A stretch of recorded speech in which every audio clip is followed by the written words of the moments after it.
Done. So.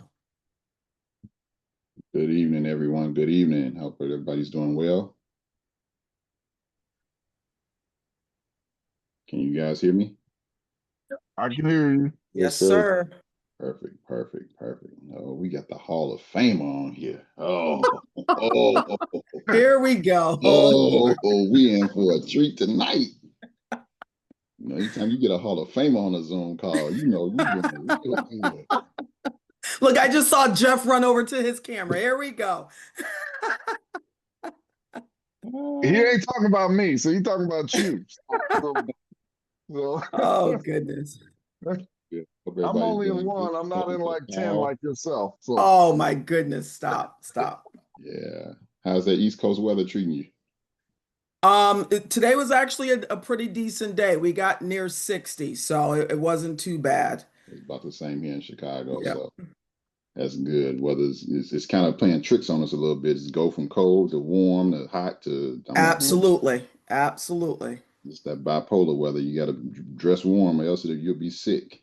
Right. You know. Maybe a quick question before we start, Clarence. Sure, go ahead, Dave. Is there any rule of thumb, because I've heard different things from different people, when you should hand the ball to an out of bounds or a four position, foul or bounce it to them? End line, sideline. I hear different things. Is there a set thing, or is it based on the status of the game, or how do you usually do that? Jeff, you want to jump in? Maybe clarify what you mean. Do you mean differently on the sideline as opposed to the Right. So let's say there's a common foul on the floor. You go to one of the 4 points, baseline, sideline. When is it okay to bounce it to them? Hold your hand up, count the out of bounds, chop the clock, or hand it to them?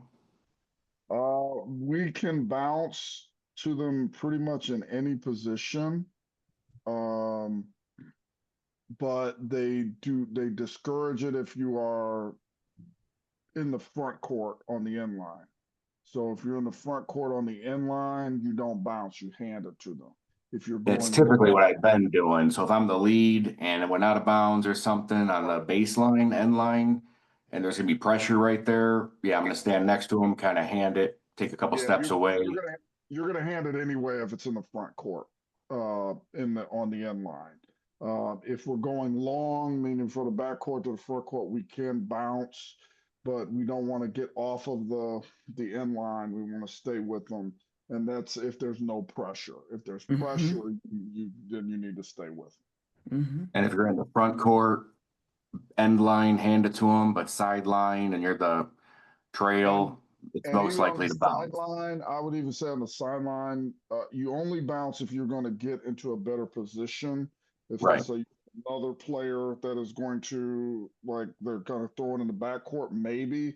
But if everybody's still in front of you and closer, you can hand it to them. Actually, I would probably more times than not encourage you to hand it to them. There are times, maybe I'd have to show it on film to kind of show what I'm talking about. When is a good time to bounce? But they used to teach us to do it, but sometimes we get so far away. So we don't want to take ourselves out of the initial play that's going to happen. That's the bottom line. And that's kind of a reading thing. You are allowed to bounce on the sideline, but I would discourage it most of the time unless there are players all over the court and Charlene. Right. Sometimes you could bounce it, and then all of a sudden someone jumps to the back court, and it's like you're in the way of their pass, trying to, Right. So my general rule of thumb, Dave, and I follow right along with what Jeff is saying. I teach my new applicants, hand if you're staying. So if the ball is staying on that side of the court, hand the ball to the thrower in.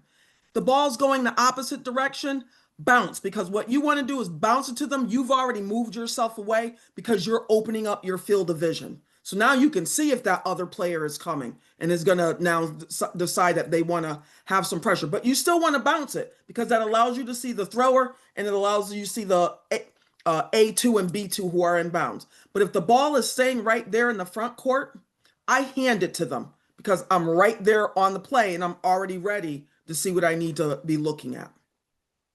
On the sideline too, or just the baseline?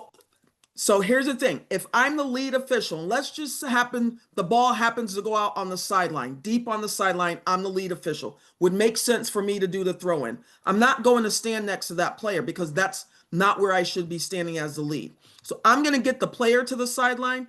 I'm going to come back to the end line, make eye contact with my partner, bounce the ball to the thrower, and I'm ready to start my count.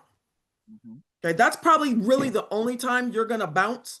Unless, like Jeff said, I'm on the end line as the lead, the ball's going the full length of the court, then I can move away from that player, bounce the ball, bam, we're ready to go. Because again, I'm opening up my field of vision because as the lead becoming the new trail, I'm responsible for the whole backcourt. So I want to see everything. I want to be able to see the table as well. Right. So we don't always have to be attached to the player. Like I said, unless we're staying in that side of the court, which is their front court, then hand them the ball so that you're already in position. Because it seems like some players too, they don't know if you're, so I try to make eye contact with them and I'll almost say to them, I'm bouncing it, and then bounce it to them and then they can go. Because sometimes they're not sure what you're going to do. And again, they'll start to learn based on your body positioning. Because again, if I'm standing right next to the player, why would I bounce them the ball? No. If I'm that close, I'm just extending my hand out to them. So if you have in your mind that you want to bounce the ball, then put a little bit of space between you and the thrower in, and then that will make for a much more fluid throw-in. Right. So it doesn't look awkward.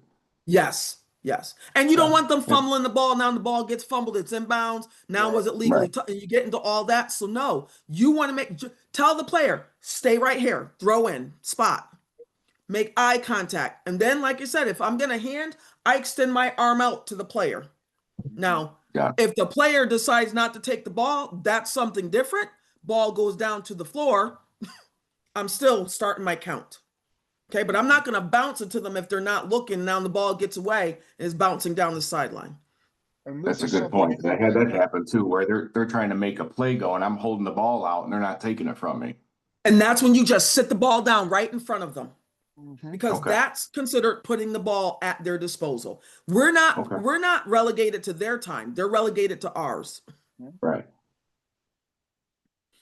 Thank you. Great question. Yeah, absolutely. That's a great question. Yeah, I'm in the middle of shaving right now. That's why my video isn't on. Yeah, believe it or not, there's some other officials that may have gotten confused about that as well. So it's good that you brought that question up. Great, great, great. Well, welcome to the call, everybody. This is our weekly call, and we got some heavy hitters on the call tonight. We got some state final officials. We got some Hall of Famers. We blessed tonight. So we're in good hands. But real quick, before we start off, for those that don't know, myself, Tracy Carruthers, and Jeff Rutledge, along with Gary Gustafson, who's on the call, our state interpreter of basketball officials.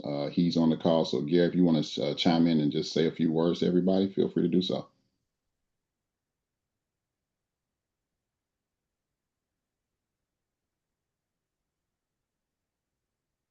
I see you on there, Gary. I don't know if you can hear me or not. I see Gary. I don't. Oh, were you asking for me? I'm sorry, Clarence. There you go. There you go. Yeah. Yes. Feel free to jump in and say a few words to our. I was just sitting here minding my own business, listening to Charlene's explanation there. And I apologize for missing, well, I think it was last week. I got called away and wasn't able to attend, but I like the fact that everything is going forward. We're going to continue on Monday nights as long as the season allows us to do so with the regular season games and so forth. I hope everybody's continued to learn as we go. And we're sharing a lot of valuable information with everyone. I do know that. And can't thank every one of you guys enough for taking this and being a big, huge part of the training situation with the officials that we have, and for the officials that have been participating on pretty much a regular basis. You're only going to get better as you get all the information and started putting it to use. So absolutely, you're off to a great start, and keep up the good work moving forward. Absolutely. So, Gary, real quick, while you're here on the call, can you kind of just stress to the Illinois officials that are on the call, what your overall expectation is from the officials throughout the state of Illinois, and the goals that you would like to accomplish? Well, I think it's very important that we do our very best to try to do the things the same exact way across the entire state. We want the people in the Chicago area doing the same things as the people in our area down here in the Metro East area outside of St. Louis, all the way down to Southern Illinois, the tip of Southern Illinois. And we plan on doing this. I'd say we because it takes a team effort. One person cannot do all the work that we've been doing, and I'm pretty good with empowering people to do things. Help me out tremendously, and the more heads, the better. But our number one goal is to try to get everybody to see the same game and be able to adjudicate the rules, the calls that are being made, and we want the very northern tip of the state doing the same thing as what the southern tip is, east and west, and so throughout. So that would be ideal. It's going to take some time. It's going to take a lot of hard work, but hey, we got to do something to make the game better. And you guys know well that I spent a lot of time, like as you have, on the coverage situations, the working the sideline wide ball level philosophy, and that's designed to get the largest area of separation for the longest period of time. A lot of times we get too close to the play, cut our field of vision by more than in half, and we don't see everything that we want to see. So remember to stay wide, ball level, keep that separation, keep a good look at it, and know who's responsible for the point of contact. That is our goal. So hopefully we'll make some improvements this year. We've made some big improvements the last 3 years, and continue. Hopefully we will continue on. Absolutely, It absolutely. was a little long and drawn out, but Oh no, that's what the hell we're looking for. That's great. And I know one of the things that we've been talking about is bench decorum and unsportsmanlike conduct with coaches and officials, especially coming off of the summer season into the fall season. I mean, and from the fall season to the winter season.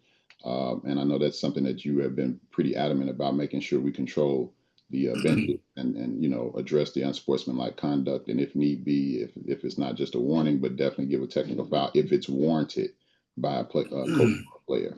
To add on to that a little bit, Clarence, I'm big on bench decorum. I don't want coaches managing the game. I want officials managing the game. And if we give the coach the leniency to do that, we're in big trouble and we're going to be in for a long night. So do I want technical fouls? Yes, I want technical fouls. And I've told every camp clinic I've been to, I want technical fouls. But again, I don't want anybody going out headhunting and looking for issues and problems. I want it to look like when it gets time, that coach called the technical foul on himself or on herself. We didn't call it on them. They called it on themselves. And trust me, if a coach doesn't know that they've been warned because we don't report it to the table, that is bad, bad, bad. We got to make darn sure that we report it to the table, whether it is just a warning or if it's a technical foul. We got to make sure that everyone in the entire facility, but especially our scorekeepers and the head coach that's in trouble or assistant coaches in trouble. And again, I stress, don't go out looking for trouble, but don't run away from trouble. And I'm running on a little bit here, Clarence, but I get this all the time where, camps and clinics, a coach is working an official over, and I said, why was there not even a warning given? If you don't warn someone, they're just going to keep on going. When they put that stop sign up, you better be able to penalize after you put the stop sign up. You let a coach run through a stop sign, you're in big trouble. And I ask people constantly, why did you not penalize or at least take a warning to the table? Well, I've had some trouble in the past during the regular season. This guy, he rates me poorly the way it is now. I don't want it to go any further. Well, let me just share some information. If you're not taking care of a coach in his bench area, that coach on the other end, what is he thinking? He's already started the rating process.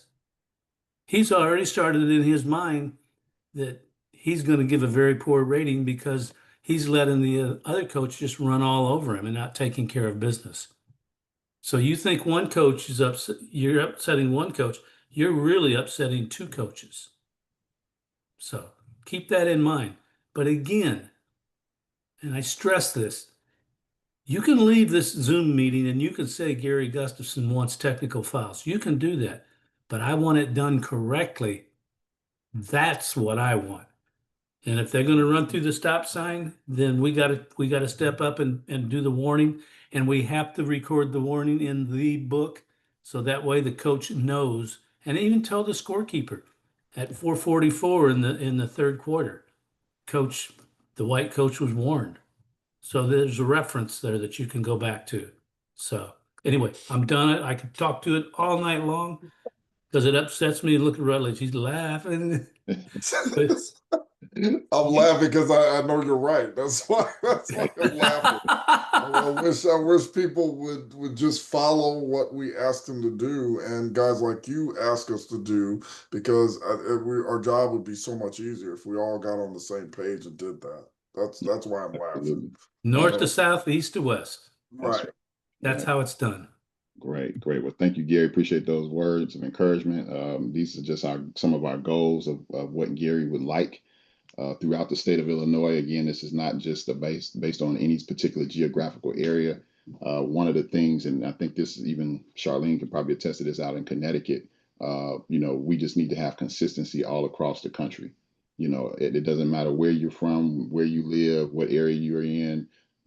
Consistency is the thing that everybody's preaching at camps, throughout the country at every level. Even at the college level, they want officials to be consistent. The professional level, they want officials to be consistent.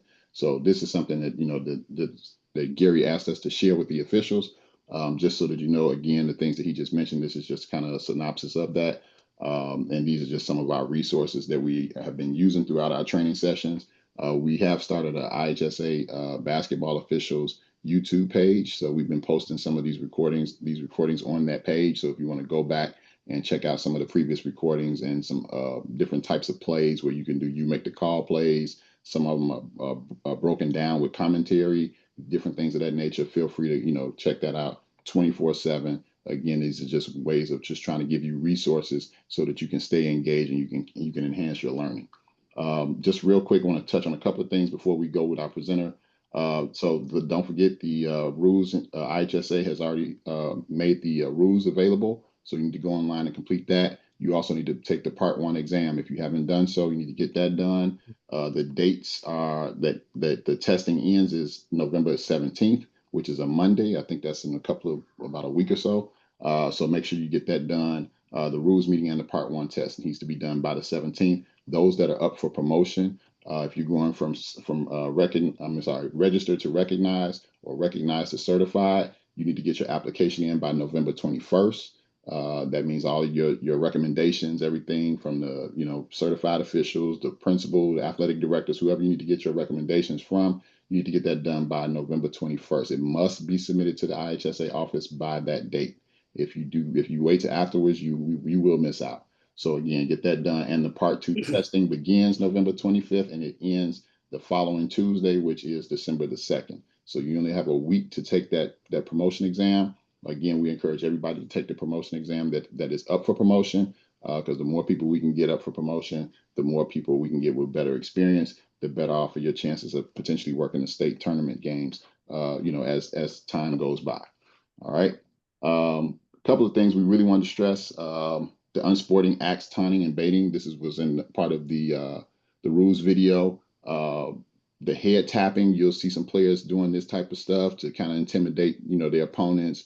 they're pointing the gun at, each other, they score a basket, I'll point the gun at you. All of these things are unsportsmanlike conduct that you must address right away. The bow and arrow, they do that thing again, based on the rules video that the IHSA put out. These things are zero tolerance. So again, even if they're doing it at the fans, at the opponent, sometimes they might do it at their teammates or whatever. You got to kind of use your judgment there, because if they're just kind of celebrating amongst themselves, that's one thing. But when they're doing it towards somebody else in an intimidating factor, that needs to be addressed right away. I don't know, Gary, you want to jump in on that, or what your personal? Yeah, it's anything that you would think would relate to a taunting situation, one player over another player, or one player at a student section, or just anything that's you could deem as unsportsmanship and taunting. It needs to be addressed. Mhm. And with all it's gotten to the point where you have to officiate dead balls a lot harder than live balls anymore. And if we nip this in the bud a little bit harder than what we've been doing in the past, we might slow it down a little bit. But for you that have not been involved in a fight, I can tell you it's not a very pleasant situation. And I've been involved in one, and it was a dandy. And when you make ESPN the same night, that's not a good place to be. Absolutely. I have a cousin in Houston, Texas, that called me immediately and said, "Tell me that's not you." we have to officiate dead balls as hard as live balls to prevent issues. Not every technical needs a warning in front of it. Understand that. So, yes. You guys address those issues if you see them in your games. If you can get to the players or the coach, let them know, hey, that's unsportsmanlike conduct, that can't be tolerated. Try to let them know that, because unfortunately a lot of these kids have been doing this during the AAU season, during the summer season, and it probably wasn't addressed in certain environments, but it's our job to address it. So, unfortunately, sometimes starting the season off can be rough for some teams, because they got those bad habits from the summertime and they carry them over to the season. And they look at us like we, the police, like, man, why you guys are tripping? Why are you calling all this stuff? Well, this is the way it's supposed to be called, because sometimes during the summer league or the AAU season, they relax the rules or they modify the rules to the point where people are not enforcing the rules the way that they should be. So again, we're getting ready to start the season. Make sure you stay in your rule book, study your rules, and make sure that you're prepared to address anything that needs to be addressed according to the rules. Clarence, it always goes back to who is going to manage this game. Absolutely. Is it going to be our crew, or is it going to be our players, or is it going to be our coaches? Who's managing the game? Keep Absolutely. all that in mind. Absolutely. Now, let me say one thing about the list. Just go back real quick to the first page, if you can, Clarence, for me. Go ahead. The gun pointing is the one that's the we don't tolerate period in this situation. I want to make that emphasize. I heard a couple rules interpreters, even though Gary is one, the head rules interpreter, but the gun pointing is the zero tolerance one. The other one is dependent on who they're doing it to, like student section, whatever, that's different. But the gun pointing or brandishing a gun of any kind is never allowed. Well, and another thing too, we saw this with the players have been doing this for years, actually, where they kind of do the "you too small" thing. They score a basket and they point down, "You're too small," putting their hand down low to the ground. Mouse in the house. Yeah, all that kind of stuff, or night, all this those are intimidating factors that at the high school level has to be addressed, especially if it's directly at an opponent. You have to address those things. Again, you want to nip this stuff in the bud early, so that way you don't have problems later. All right. You don't want it to escalate, for sure. Absolutely. So without further ado, we got our guest speaker. She's back again 2 weeks in a row. Hall of Famer.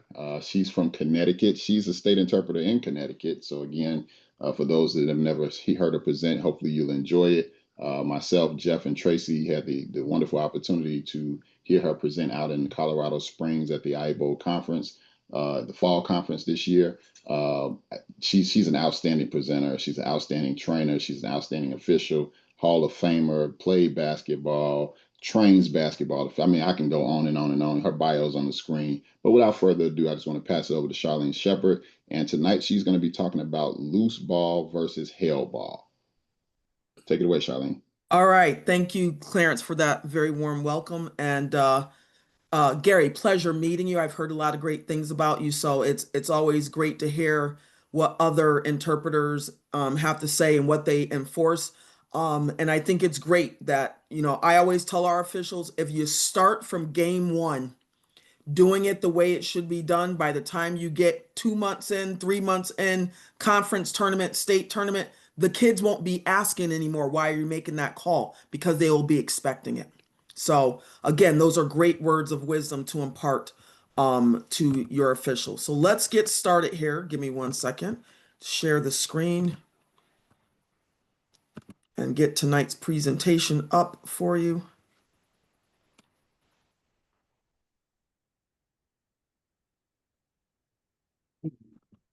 So as Clarence stated, tonight we're going to talk about the loose ball and the held ball. And not because they're overly difficult concepts, but there are just certain things that we need to think about during loose ball situations and held ball situations so that we don't get caught off guard about what a player can do when the ball is loose and now they regain control or another player gains control. So very briefly tonight, I'm going to talk about the loose ball, talk about the held ball, then we're going to look at some videos. And I always like to start with definitions. I go right to the rule book because, again, if you understand the rules, then you're never going to go wrong with many things. When you start applying your own philosophies to things, that's when you start getting yourself in trouble. So loose ball is a situation where the ball's not currently controlled by either team, and it's still available for either team to gain possession. All right. Now, what are some of my initial thoughts that go with this? So again, what do I need to understand? Well, during a loose ball, somebody had to have control of that ball before it got loose. Okay. So during a loose ball situation, there's no more player control, but there is still team control, which means the team that was last in control of the ball still technically has the ball. But I need to be aware of what can teams or players do at this point in time. All right. So no player control during interrupted dribbles. Now I want to have a patient whistle because I need to wait to see what a player is or can do to get control of the ball again. All right. So I may have a no call because player A1 loses control of the ball and then they go and they pick the ball up. No call. There's nothing for me to have to put a whistle on. We might end up with a held ball because now A1 and B1 happen to get their hands on the ball, and we'll talk a little bit more about held ball shortly. There may be a foul, okay? Because now as A1's going to get the ball, B1 pushes them. That's illegal contact. So again, I have to be mindful of, okay, I might have to make a foul ruling, or sometimes, in fact, a lot of times when the ball is loose, you'll start to hear coaches yell from the sideline for a timeout. And we should know as officials, we can never grant a timeout unless a player is in control of the ball. Then a player or the coach of that team can make that request. But if the ball is loose, let them scream for 5 minutes asking for a timeout. Don't get yourself baited into making that call. All right, because then let's just say that you do. Well, first of all, we got a situation on our hands because we can't have a timeout granted. So the first thing we have to decide is what's going to happen with the ball. And because the official basically just had an inadvertent whistle, we're going to have to go to an alternating possession situation. Okay.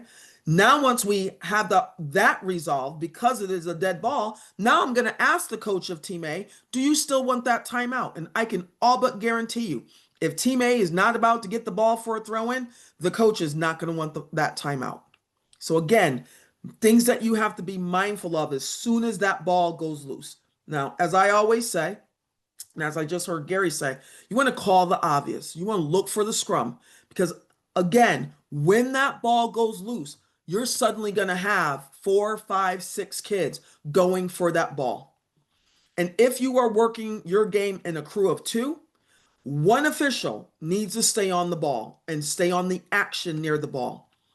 The other official needs to get as wide as they can in their primary coverage area so that they can see everything else. Okay, so if there are 5 kids near the ball and I'm the trail official, I'm on the ball, I've got eyes on those 5 kids in the ball. My lead official should have eyes on the other 5 kids to make sure there's no extracurricular going on with them. Okay, and then we need to have an idea of, well, who should be watching the clock? And that should be the official that is off ball. So again, just because there's nothing going on in your primary doesn't mean you have a playoff. You should still be engaged in what's going on off the ball, still having eyes on the clock to make sure if the whistle is now blown, did the clock start, or excuse me, stop properly. All right. Now, during a loose ball, players can legally dive for a loose ball. Okay, they can dive. And in diving, they may slide from the front court into the back court. We're going to let them slide. All right. Now, we'll get back to that part of it later. What they can't do when they dive is take out the legs of the opponent.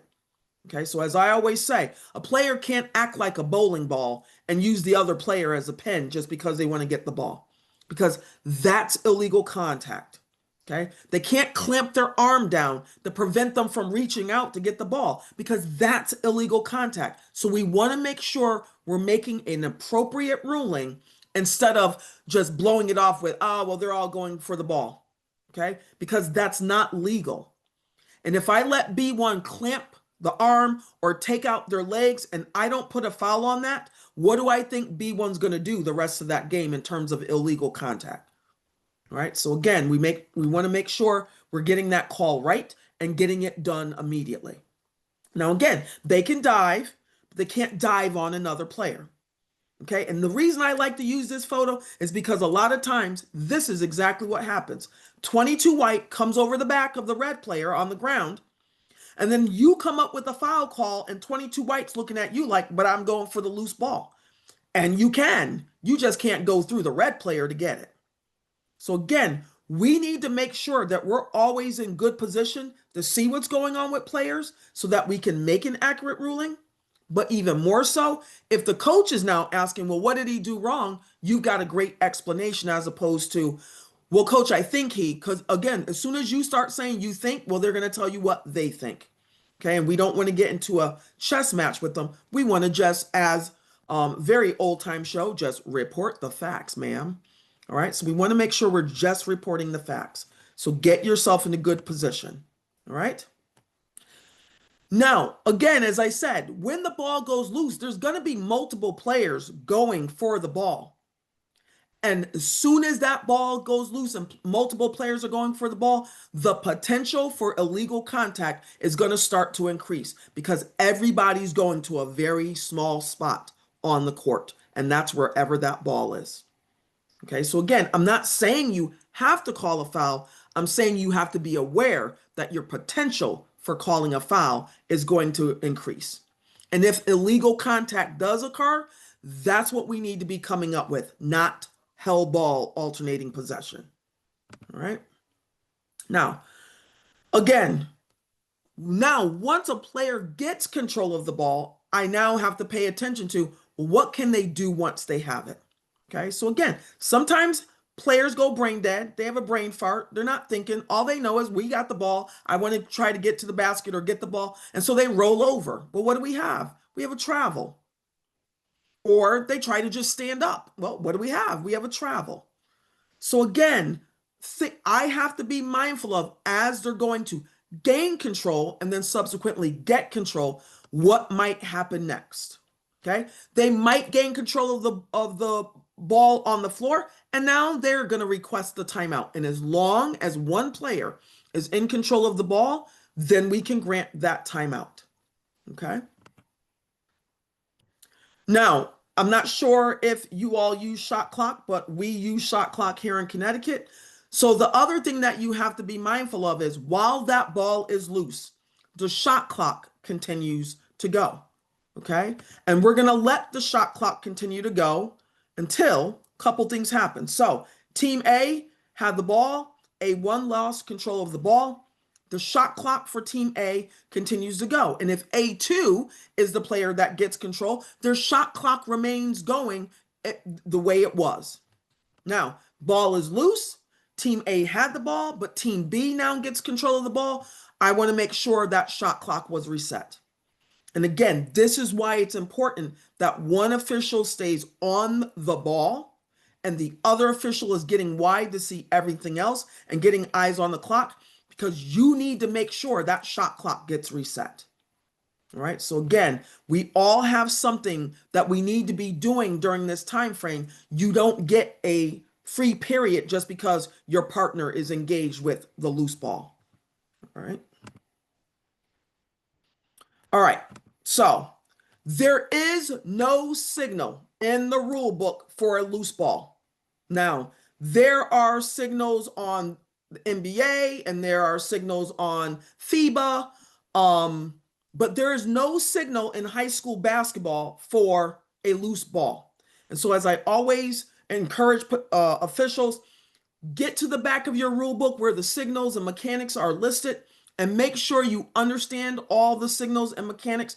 Don't introduce things into the game that are not proper for the level of game that you're officiating, because as soon as you start to do it, couple of things. One, if the coaches and players and fans aren't used to it, now everybody's going to be looking at you like, well, what are you calling? What are you doing? All right. And if they realize that that's not something that's a part of the game, now they're going to start to question everything else you do during that game, because you're bringing your own philosophies and theories and whatever into the game. So no signal. Ball is loose. I'm not outstretching my arms. I'm not doing anything. I'm just letting the players go. Now, the one signal you may actually use, ball's in the front court, it got deflected and went into the back court, but the ball is loose. I may signal that the ball is touched, and that's just to let everyone know that if Team A had the ball and it got deflected and went in the back court, well, Team A can go in the back court and touch the ball. There would be no penalty. But beyond that, if Team A lost control of the ball and it goes into the backcourt, I'm not signaling anything. If Team A touches first, we have a backcourt violation.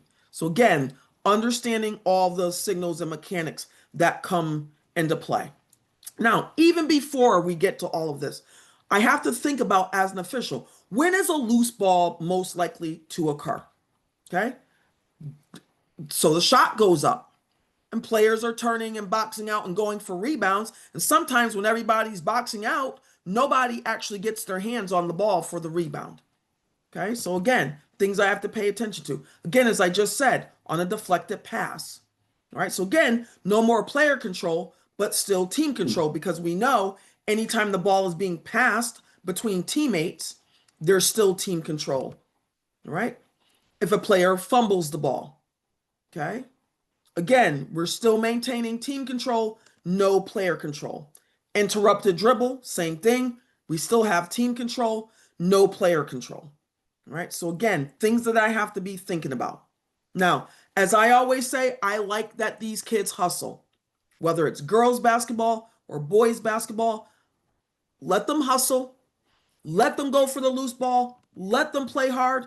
But that doesn't mean they get to do illegal things just to either get an advantage to get the ball or place another player at a disadvantage so that they can't get the ball. All right. So again, foul. Okay. This is illegal contact. We should be ruling a foul on this play. All right. Now, in terms of being game aware, as I said, you need to be mindful of, when do we let them play? I'm not going to stop the players for going for loose balls. If they want to dive all day and have bruises all over their legs and knees and shins, have at it, versus when do we need to actually assess a foul? And again, the only way you're going to be aware of what you should be doing and when you should be doing it is to get yourself into good positions where you can see between players, where you can get wide and see what's going on with 4 or 5 kids trying to get to the ball, so that you know you're making a proper ruling. Now, let's go to the flip side of this. The ball's been loose, and now 2 players on opposing teams grip the ball so tightly that neither player can get player control without being overly rough. All right. And the rule citations are at the bottom. So again, we want the players to be aggressive, to go after the ball, to try to secure player control. But I don't want one player flipping the other one over their back just to get control. That's being overly rough. All right. And so we should have probably intervened before that. Okay. So again, what does that look like? Again, it doesn't matter if there's only 2 players, 3 players, as long as there are players from opposing teams, we're going to have a held ball situation. Okay. They can be standing, they can be sitting. Okay.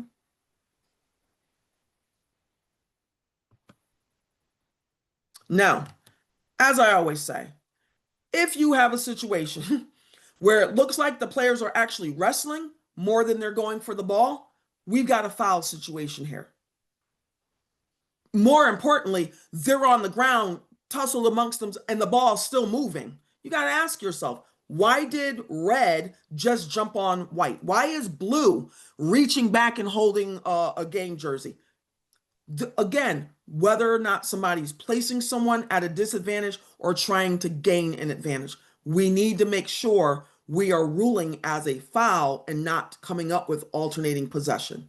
Because again, if I let players do things that are illegal and I don't call it, they're only going to enhance and increase all the illegal contact that they're doing.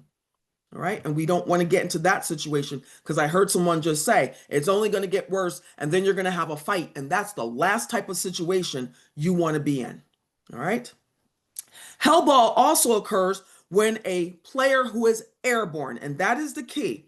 A player with the ball who is airborne attempts to release the ball and the defense gets their hand on it. Okay. And again, it doesn't matter if they're trying to make a pass or make a shot. If the defense is able to stop the ball from being released, we have a held ball situation. And again, the initial player with the ball had to be airborne. Okay. If they're got 2 feet on the floor or 1 foot on the floor, this does not come into effect. All right. So again, has to be airborne. Okay. And again, as I just said, too often officials are making a ruling when the player with the ball still has their feet on the floor or in contact with the floor. And it's only if they are airborne and stopped by the defense. So now what do I have to think about? I have to think about while I'm officiating, okay, is that a blocked shot or is that a held ball? And again, the only way you're going to know for certain is to get yourself into good position to be able to see what's going on.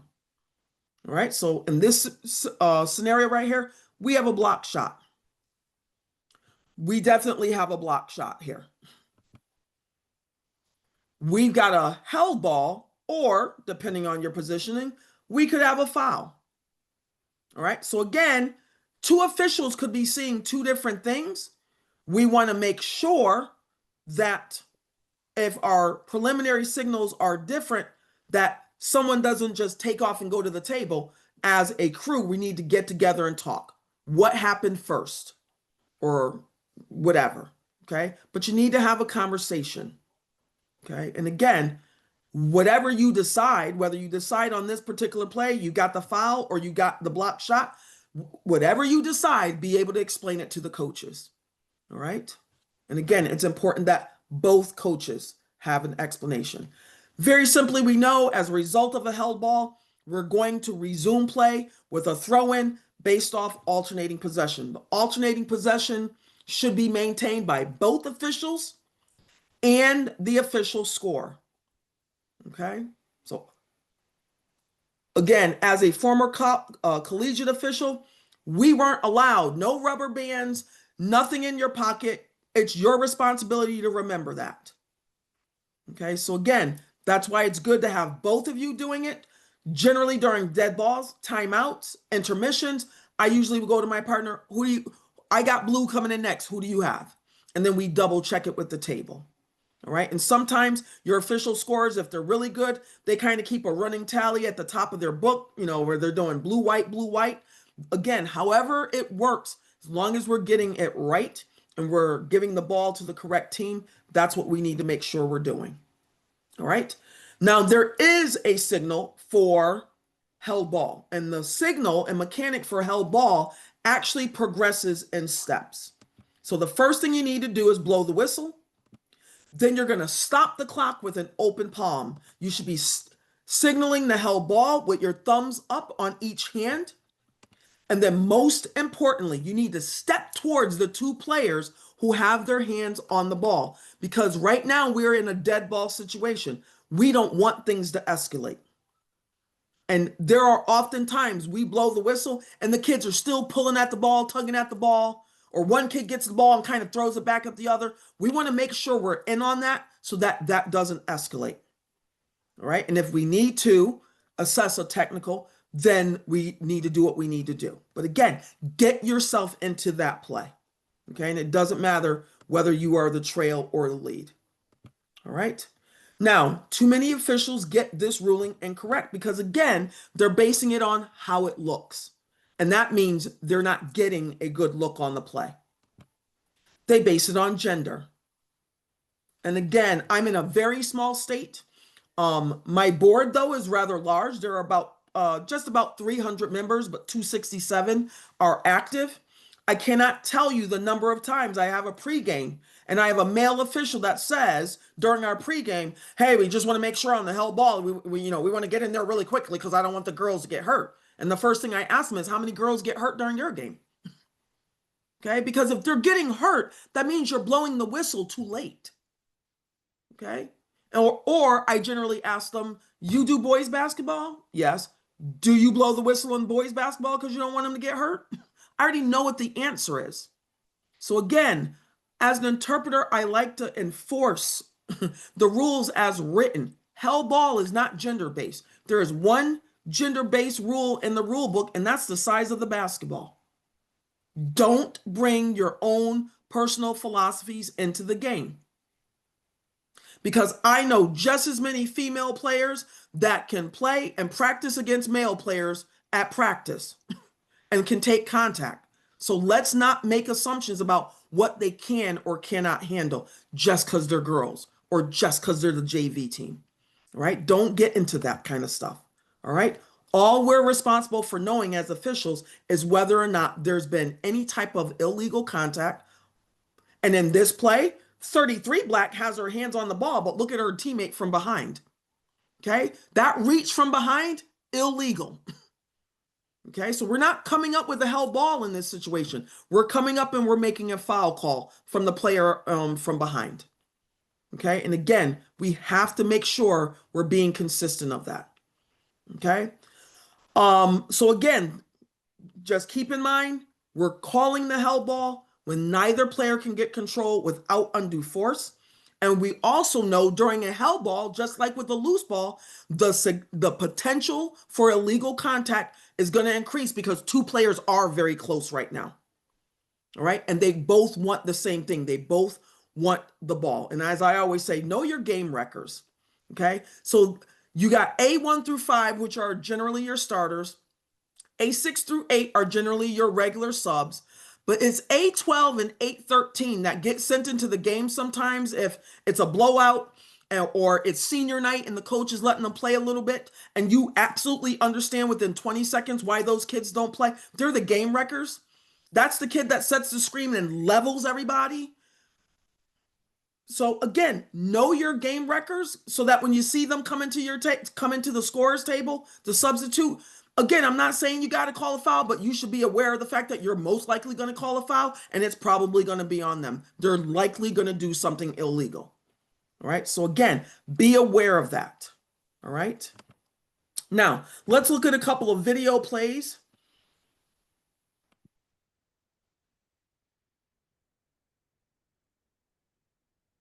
So we see right there we have a shot, a rebound.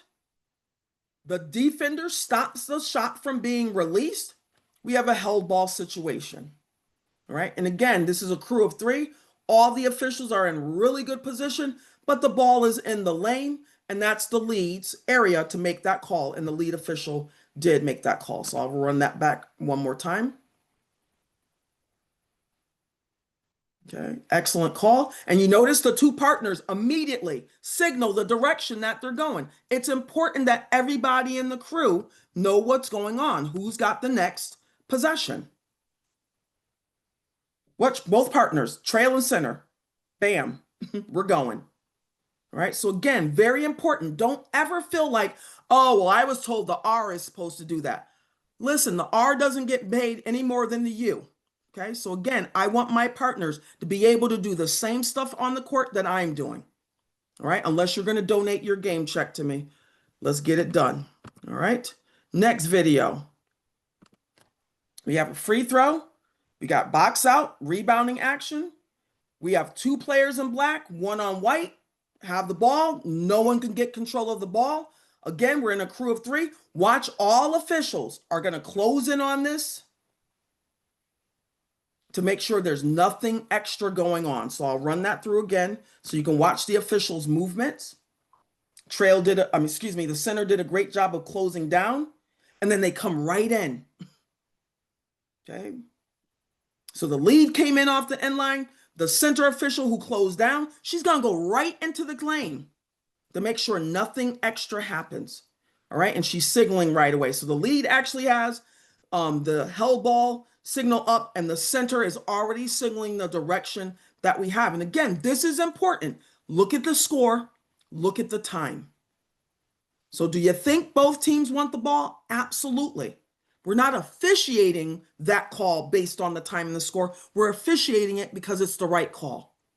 And again, all three officials did a great job on this play of getting in and being where they needed to be and doing what needed to be done.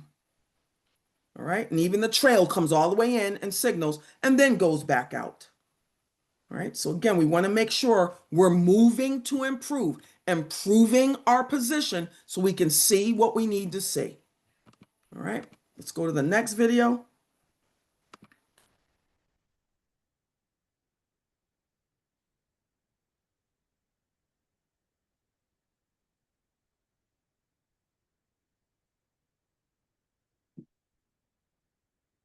All right, so we have a deflected pass. There's your game wrecker. There's your game wrecker. She's already taken two players down to the ground. So I'm going to play this again. And as you're watching this video, I want you to ask yourself, as you're watching, how many times do you see illegal contact as this play starts from the end line going from backcourt to front court?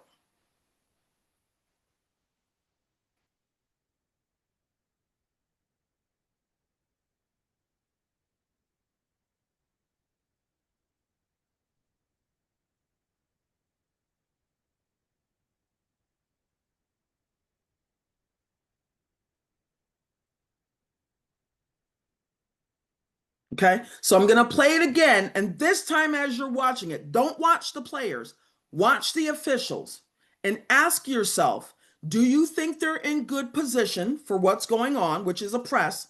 And if so, if they're in good position, why isn't anyone blowing their whistle? Okay, so let's watch it again. Watch the officials.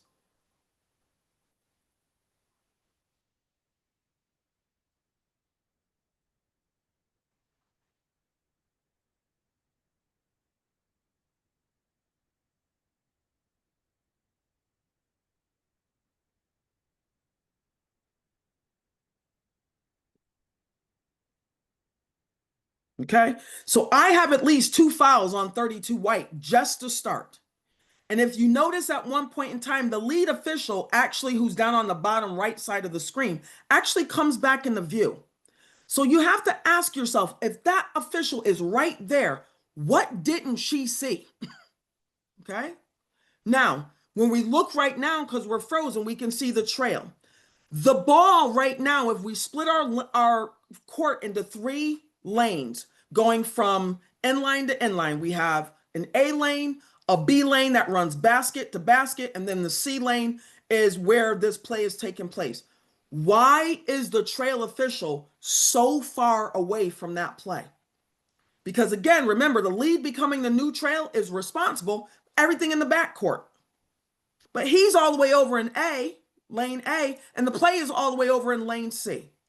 And maybe if the trail had gotten himself more towards the center of the court, he might have been able to put a whistle on. So what I would have liked to see in this particular press situation, I would have liked to see a double whistle because there was enough contact that both officials could have blown their whistle. Instead, the trail would have been fishing for that call. Might have been right, but you see he keeps leaning. And I always say, if you got to lean over, you should have moved your feet. And then the trail that's becoming the new lead, who's going to pop right back in the frame right now. You see her? How does she not see all of that? Okay, so 32 white put two players in blue at a disadvantage just to get her team the ball. And then they had a breakaway layup. So if we allow 32 white to have that much illegal contact, she's only going to ramp that up as the game goes on. And I'm telling you right now, most officials are then going to call her for a common foul when it should most likely be a flagrant foul or potentially an intentional foul. And again, for all the reasons that Gary said, you're not going to make the call because I don't want to upset the coach. Oh, it's a close game. I don't want. I want to make the turn. I don't want to upset. Okay, but again, look at the clock down here in my left-hand corner. This game is in the first quarter. The score is 4-8. Okay, if you can't make this call in the first quarter, what are you going to do in the fourth quarter when this score is now 44-48? And now you're going to have the fans making all kinds of noise, and the kids are going to be pissed off, and the coach is going to be questioning you because they're going to be screaming, let them play, because you've let them play all game. But letting them play was not necessarily legal. So again, we want to make sure we're getting the call right the first time. All right, so just to wrap up, whether it's a loose ball, held ball situation, be patient with your whistle. Give the players a chance to try to secure the ball. Determine if we have a held ball versus a blocked shot. Use your proper signals and mechanics. But as soon as you see illegal contact, you have to rule it as such. Okay, because if you don't, it's going to escalate. Know whether or not they can call a timeout. Again, they could have team control, but if they don't have player control, we're not granting timeouts. All right? If we use the shot clock, should the shot clock continue where it is, or should we have a reset? And again, it's all dependent on which team gained control of the ball. You should know the AP arrow long before that held ball. So as soon as you make the ruling, you can be signaling what team's going to be getting the ball, but also where my throw-in spot is going to be. In order to do all of this stuff, you have to use good judgment, and you use good judgment when your rules knowledge is on point. Okay? So be slow and steady. Be deliberate about what you do. Blow your whistle. Freeze. Get your eyes on all the players. Okay? If a timeout was requested, we're granting it. Have you reported it? What type of timeout is it? When the timeout's over, is the floor clear and ready to play? Because we know we could go into the resumption of play rule. So again, there's a whole lot of rules that play into what's going on with a loose ball or held ball, more than just who's going to end up with the ball. Were there any substitutes at the table? Can I bring the substitutes in? Did they get to the table before the first warning horn? Because if not, they're not coming into the game. Where's the throw-in spot? And we should always know that before we start the timeout, because most coaches are going to base their play off where that ball is going to be thrown in. Okay, so I need to be able to tell them where the throw-in spot is going to be. All right, and with that being said, I am done with my presentation for tonight. Are there any questions? Yes. Great job, Charlene. Once again, Thank really appreciate you being on the call to help us out. There was one question in the chat. Edgar had a question. He said, in a loose ball, when a loose ball occurs, if a player goes over the player on the ground reaching the ball, would we signal it a foul or a push? So I guess if A1 is on top of B1 to get the ball for a loose ball, will we signal that a foul, as a push? Yes. Anytime a player is coming from behind and there's contact, I usually get them with a push. That's the easiest thing to call. All right. Because again, remember, they're trying to get to the ball, but how are they going to get to the ball? They're trying to go through someone else. So they're going to be pushing to get there. Okay, so very simple signal to come up with, but that's a great question. Absolutely. Anyone else have a question? I have more of a statement. Sure. On that play where the three officials, the lead did a jump ball, but she didn't stop the clock first. She just immediately went to the jump ball. So in a situation like that, you might have your partners have something differently. So I would caution, as far as high school, caution doing that first, you know? Absolutely. Absolutely. And that's a great point. We should always, anytime we're blowing the whistle, stop the clock first. Open palm or fist. Universal signals. Everybody knows what that means. And once you stop the clock, then you can go into whatever else you need to communicate. But that's a great point. We shouldn't just be coming up with a blown whistle and doing this. Because again, if I've got a new timer and I go to the timer before the game and I say, hey, so every time I blow the whistle, I want you stopping the clock. If you see my hand do this, I want you stopping the clock. Well, if they don't see your hand, what are they going to do? They're going to let the clock run. And that's why I need my partner to always have eyes on the clock so that we have definitive knowledge about where we're resetting that clock to. Okay, so that's what I mean by we always have to be engaged in the game so that even if I'm not the official making the call, I have information to provide to my partner should we have to fix something. Okay, I don't want to go to my partner be like, because if I'm blowing the whistle, the first thing my partner should have done is glanced up at the clock. So they should know what's on the game clock. They should know what's on the shot clock, just in case the official timer hit reset. Well, we shouldn't have had a reset. So I need to be able to tell them what was on that shot clock. But again, Jamila, very good question. Thank you. And by the way, Charlene, we are adding shot clock to our This year. We've actually added for the last couple of years for non-conference games and stuff like that. It is coming in full time next year, so this is a good practice. I'm glad you brought that up because that is something that we're going to have to do next year, all of next year. And that goes back to our previous training sessions when we were telling everybody, you got to take a look at that clock, especially whenever that whistle is blown, regardless of what position you're in. Now, obviously, if you trying to go and, get, separate two players, you probably can't look at the clock right away. But like you said, partners should be looking at that clock because once that shot clock comes into play, especially if you have somebody that doesn't know how to work that reset button very well, they're going to reset and it may not need to be reset. You need to know how much time to put back on that clock. Or maybe it does need to be reset. Maybe they didn't reset it. So those are things that you need to pay attention to because that's all part of managing the game. Absolutely. Clarence, we've talked about this previously. I think one of the things that helped me when I was working is every time I crossed over the half court line, I took just a glance at the shot clock or the game clock. Every one of us should do that so that if something screwy did happen, okay, I know what it was when I looked up. My partner, U1, knows what it was when he looked up. U2 looked up. So we're all on the same page. At least we've got an idea of a time frame that we need to put back on the clock if we need to add time or take time off or whatever. Whenever there's a transition play, or I know, I've been working some elementary games on Saturdays last couple of weeks, so I just been practicing just looking at the clock, just get in the habit.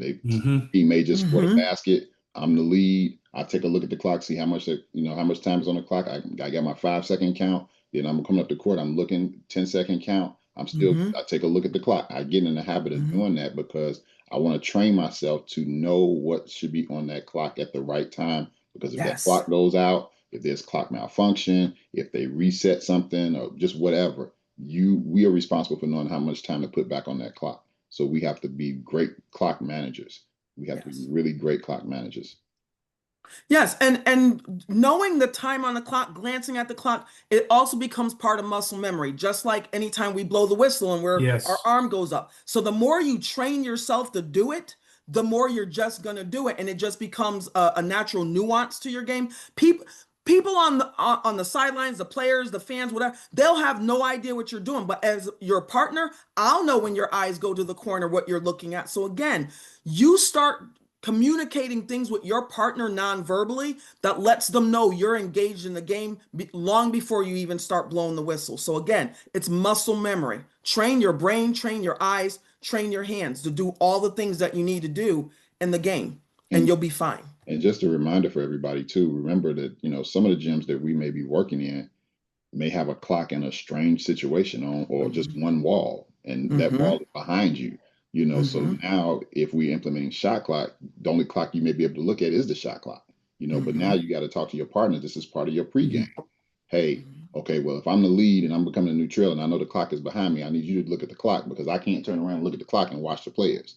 So these are little tips and tricks that you have to figure out. Or here's another thing, in the same situation, if I'm the lead, the ball's going down this way, the clock is behind me on the wall, guess what you can do also? This is an old school trick a lot of us old schoolers do. We look through that fiberglass backboard and look at the numbers, count down through the fiberglass backboard on the opposite end of the court. Little tricks to the trade. And so now you can see how much time is on the clock. So those are little things that you can use just to kind of make sure that you are aware of the game, you are focused and, you know, into what's going on in the game. Because again, these little things make a huge difference. And let me add this. This is what when you go onto that court to start the game, you do not just go and talk to everybody else. You pay it, you look, especially in the gym you're not familiar with. Look around on that gym. Look for cues that will tell you where clocks are. Because sometimes you're in one position on the lead and you got to look in a weird spot. At least you know that when you are on certain parts of the court. So your job should also be to kind of figure out where are the places I can look and how do I got to turn around and where the clocks are, because a lot of clocks are in weird spots. Just like I said, there's even some places they got a clock above and you got to look literally up to look at the clock, because it's the old school one in the middle of the court. So those type of things that you know when you can look at the clock and maybe when you could take a peek and where you can stand to take a peek. So don't just go out there and just be like, oh, okay, I ain't got nothing to do. We just watching players shoot and I'm not paying attention or anything. That's something you know. And with our shot clocks now, we have to also be aware that there might be shot clocks that have the time on the front of the board, but not all of them will. Most of us in high school are going to have the one single clock, not the one that has the shot clock and the game clock on the top. So that might also be another challenge that we have to do. But you need to be good at this regardless of whether we got a shot clock. Do not let the shot just start, okay, I don't have to worry about the shot clock or what we're talking about. If you're not a good clock official now, you're not going to be a good shot clock official when we start that comes into play. And for some of us, November 17th will be our first game, and that might be your shot clock game. So yeah, just keep that in mind.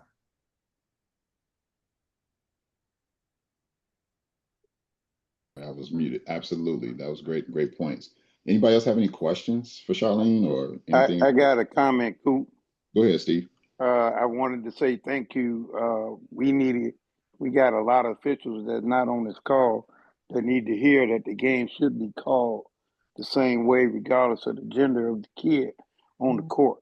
The unfortunate part in our state, most of our better officials don't do girls basketball. So we're left with folks that have the idea that all contact is a foul, or we should call it because the girls fight faster than the guys. Well, the rule book doesn't support either of those statements. And we need to address this a lot more in the state than we do with those folks that call a game like that. Amen. So thank you. You're welcome. That's a great point. Thank you too. I said that in the comments. Thank you so much. Yes. Yeah, that I'm not gonna lie. When I first heard Charlene present some years ago on one of the previous IAABO trainings that she did, that was one of the things that she mentioned, and that stood out to me like a sore thumb, because that is so true. I know sometimes we do kind of talk about that, or we demonstrate that when we're on the court, and we need to just be more mindful of that, and let's make sure that we call it the same way with boys that we're calling it with girls. Because again, the only gender bias that's in the rule book is the size of the basketball, like Charlene said. That's the only difference. The girls' ball is smaller than the boys. Other than that, everything else should be called the same way as much as possible. All right. Anyone else have any questions, any comments? Did you all enjoy Charlene's presentation? You can put it in the chat if you like. Yes, great. So Yeah. someone asked you a question about the shot clock, so I'll let you speak to that because it appears you guys may be doing a smaller, shorter shot clock. So we're using 35-second shot clock. All right, somebody said something about 24 seconds. So we're okay. in Illinois. Well, high school across the country, the federation approved 35-second shot clock. Now we know certain states may have certain modifications of that, but in Illinois we're using 35-second shot clock with a 20-second reset. Now I'm not going to get off into the details of it because we're still waiting to get things finalized right now. This has been a long conversation that we've been itching at for a long time, but I think we're making some progress slowly but surely. But I will say this, that make sure that you do go on the IHSA website to get the latest, well, it was last year's 24-25 shot clock rules and guidelines. Follow that until there is an update.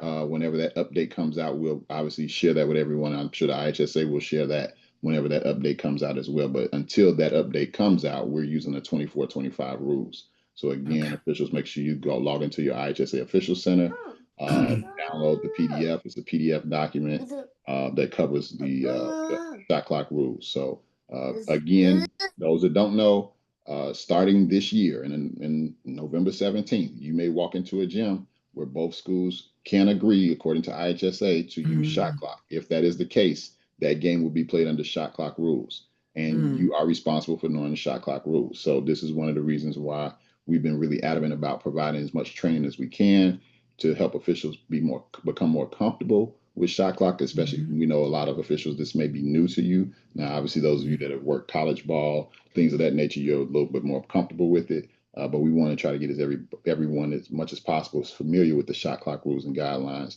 And probably over the next couple of meetings, we'll go over some plays with shot clock too.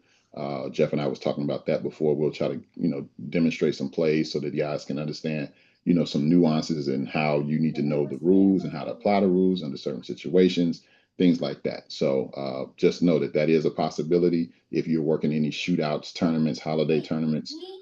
Most of them, from what I'm hearing, most of them probably will be using shot clock, well, to some degree. So just be prepared. So you may be working some games with shot clock. So don't be nervous. Just study the rules. Get with some of us. We'll be on here next week as well, covering some more topics the next few Mondays. By the way, I got to say this. Last week, Charlene, once again, thank you. Thank you. Thank you. For those that missed last week's presentation, Charlene talked about illegal versus incidental contact. Great. I mean, great presentation. So definitely go back and check that out. We got that posted on the YouTube IHSA basketball officials page.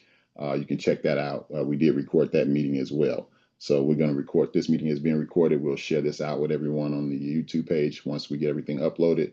Again, this is all about helping everybody get better and get ready for the upcoming season. Let me also add this too, guys. Do not assume that because you are working lower level that you will not have a shot clock game. You very much might have a lower level shot clock game. There's a conference already in the state that I know for a fact has decided to do it for their JV level. So basically to prepare their people for the varsity level next year when it's full force. So do not assume, and I already know of a school that is having a freshman tournament in Chicago area that is also going to do the shot clock for their freshman tournament. So do not assume, well, okay, it's varsity, I ain't got to worry about it. They could easily do it for the for the lower levels as well, because it's the same rules that they have to apply, and it will be a little more challenging because it will be 2 of you instead of 3 of you, and that could be possibly an issue. Also, I may want to do a presentation on the shot clock here in the coming weeks before the season because of the situation. I've done 2 of them. It appears based off of Gary and some information from Beth that we may be doing kind of what I had suggested or what I had done. So I will go. I may do this in the next couple weeks if we have time. Basically, because I think it's that important that we all kind of familiarize ourselves with the rule. Again, the Illinois is doing a state adopted 20-second reset, and that has other implications than just what you think it might. So I want to make that clear. That's why we probably need to kind of go over that as well coming up in the coming weeks. Gary, you want to chime in on anything? Yeah, that would be an excellent idea. And let me say this, the shot clock is very close to going live on the resources tab on the IHSA website.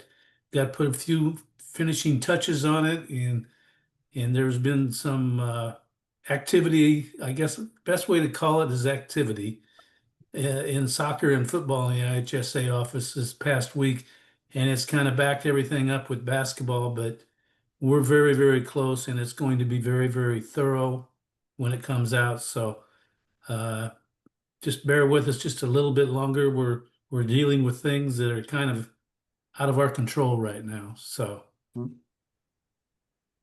yeah, so just so you know, this is what Gary's talking about. Under, you go to the IHSA website. If you go into sports and activities, you can click either girls or boys basketball, either one of them. Once you get here, there's a resource page. They're looking to post that information somewhere on here at some point soon, hopefully. Not sure of an exact date, but we did finally get to the powers that be at IHSA to kind of let them know that there are some nuances to the shot clock rule that were not addressed in the rules that they posted online. So we wanted to make sure that we at least covered some of those situations. Of course, we can't cover every single situation under the sun, but we wanted to have a guideline so some officials throughout the state can have something to go by in case certain things or more of the common things that may potentially occur with us, involving a shot clock. So be on the lookout. Again, once we get that information, we'll share that information. But again, get familiar with the IHSA website. Go on there, look around, and check out the other resources. They got some great resources on there too that you guys may want to take advantage of. So just check that information out so that you can stay plugged in and know what's going on. Hey, all right. I have a question. Yeah, go ahead, Miles. Jeff answered my question about the reset. Thank you, Jeff. Mm-hmm. My other question is, will schools be required to have two people one for the regular clock and one for the shot clock, or has that been determined yet? I can answer that question. Oh, go ahead, Gary. It's definitely going to be two different people, Miles. Okay. So yeah, you're going to have your normal timer and then your shot clock operator. And they'll be sitting right next to each other. Perfect. And then the other thing we must know, there's a lot of talk about how that is going to be assigned as well. We've had several assigners. I've had several assigners talk about that they have been asked to look for people to do it, which could open up opportunities for officials. Possibly, I'm saying possibly because there are some assigners that said they absolutely want no parts of that, and there are some assigners that said maybe we can help you find officials to do that. So also the other thing is there might be an opportunity for several of you, if you are not working a varsity game or a game that night, you might be asked or might be requested to do the shot clock at some point. So that's another opportunity, and maybe an opportunity to be paid, I'm sure, because I'm sure they're not going to just have you come out to their school. But that's another situation that could take place because they think the feeling is that they think officials would know this and understand this as well better, which is not necessarily true. And let me also say this too about the shot clock. I know we're so worried about who's going to do it. I've been doing Division II, Division III for NAI for years. It is not unusual to get people that don't know what they're doing on the shot clock. That is just a part of it, especially in college when we have that Christmas kind of break, that fall break or winter break or whatever. A lot of times we get somebody who's a baseball player that's never done it, a track person who's never done it. That happens quite often. You're going to have to be familiar and still school them on what that shot clock situation is. So we need to stop worrying about that. Who's going to run it. You need to know the rules. So there are situations to prevent it, like Charlene talked about. Because if you know when the shot clock or the clock stopped, and you looking to get a peek at that shot clock and know, you're in a better position than most situations, because if you don't know, that's what's going to happen. And there's this thing on most shot clocks that are called recall. Not all of them have them. Like a lot of them have them. Like even at the major college level, some of them have a recall. And what that means is they know when the last part that they reset the clock. That's what it means. So if they need to, like if they did it accidentally or too quickly, it can go back to that time. But that's not a guarantee in a lot of places. So we really have to know. Matter of fact, I can show a play. I don't need to show it right now, but I can show a play kind of talk about what Charlene talks about involving a held ball and a shot clock situation and how the communication needs to go with each official to make sure that we get it right, because there were some different elements to that. But I can show that after we're answering questions. Hey Jeff, I got a question. Is these shot clocks now going to be run differently than they were run at the Big Dipper tournament or the Proviso West Christmas tournament? Based on the additional rule, yes. Okay. Dante, you got your hand up? Yeah, so will there be like a formal training on how to operate these various clocks they come in? Because I'm pretty sure from the way I'm believing they're gonna do it, the clocks all won't be uniform. So, but they should be general in how they operate it, correct? So, two-part question: would there be a formal training, and are they generally gonna be similar? It's gonna be OJT.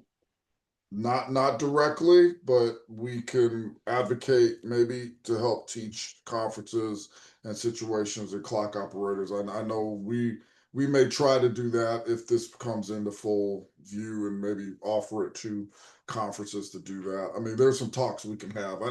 There's a lot of talk about who's going to run them, so that we haven't figured that all out. Now this year will probably be somebody from the school. Moving forward, there could be possibility of other people. There's a lot of talk about it. So, as a matter of fact, when Beth spoke, Beth Sauser, who's the girls' supervisor, coordinator, she spoke about that's a lot of her concern about who is going to run these clocks. And let me ask you this question, Jeff, Clarence, Tracy. As instructors, we are doing a great job with teaching officials how to officiate. Would you agree so far? Yes. Yes.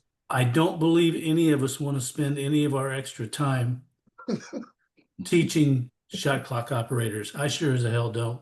No, never. I don't want anything to do with the shot clock operators. No. The districts can go back and get their own people and do it, and we can continue to train officials. Stay in our lane and doing what we do. Absolutely. That's perfectly clear, isn't it, Clarence? Absolutely. Absolutely. And I think that's what we need to focus on, is the actual teaching of the people that are coming up, the 1 through 5 years of experience. We and they are going to benefit much, much more than just somebody teaching a shot clock operator. Yep. I agree. Absolutely. Yep. Bryce, Putting it very bluntly, but that's how I feel. Oh, no problem. No, that's a great point. That's a great point. Bryce and Nico, we'll go with Bryce first, then Nico afterwards. What's your question?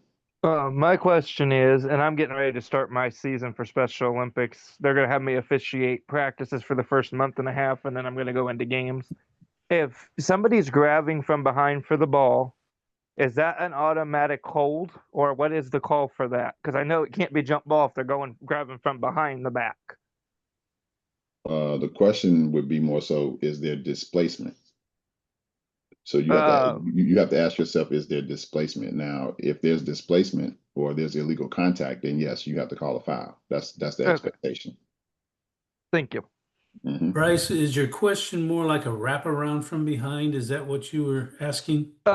Yeah, basically, I'll use myself as an example because I play in a co-ed Special Olympics league usually, but this year I'm hurt again.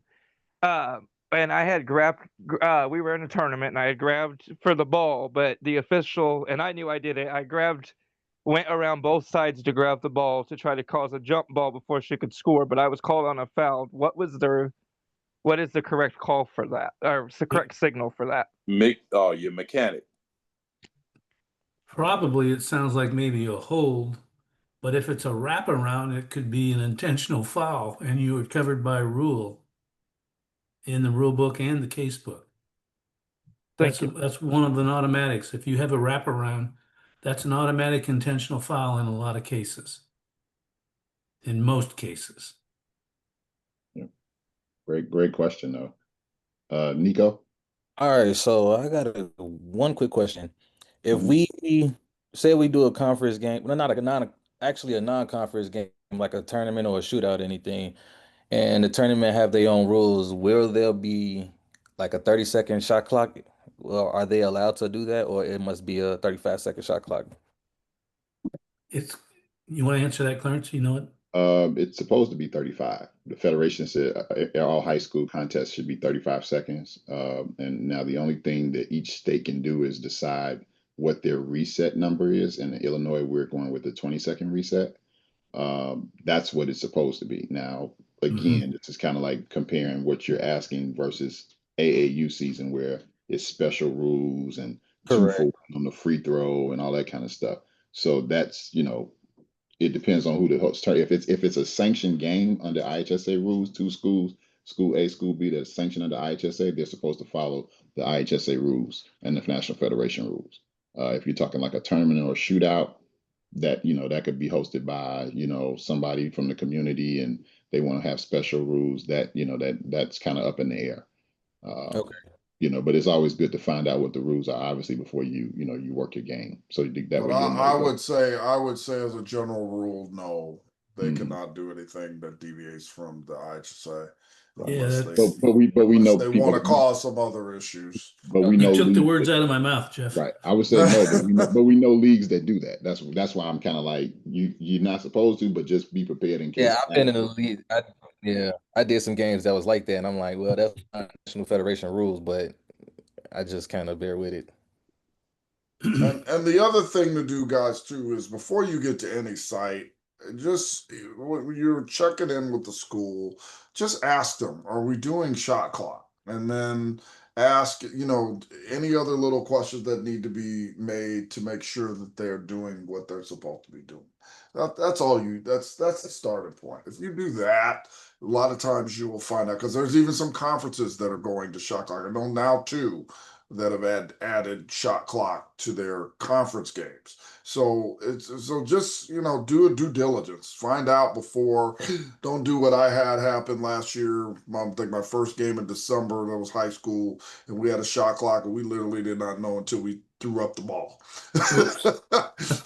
That's literally how we found out. Like, wait a minute, the shot clock was up. Wait, we're doing shot clock, and I had asked the school before. So do the due diligence and have them give you information, because it also threw us off a little bit, because two of us were college, but we weren't familiar. We didn't have a discussion about certain things, and certain things happened in the game that were early on. So just, do your due diligence to find out what's going on at that particular school, because it's going to literally, there's going to be this tournament going to do it, that tournament ain't going to do it, this tournament going to do it, that conference going to do it. I worked at Chicago Catholic League.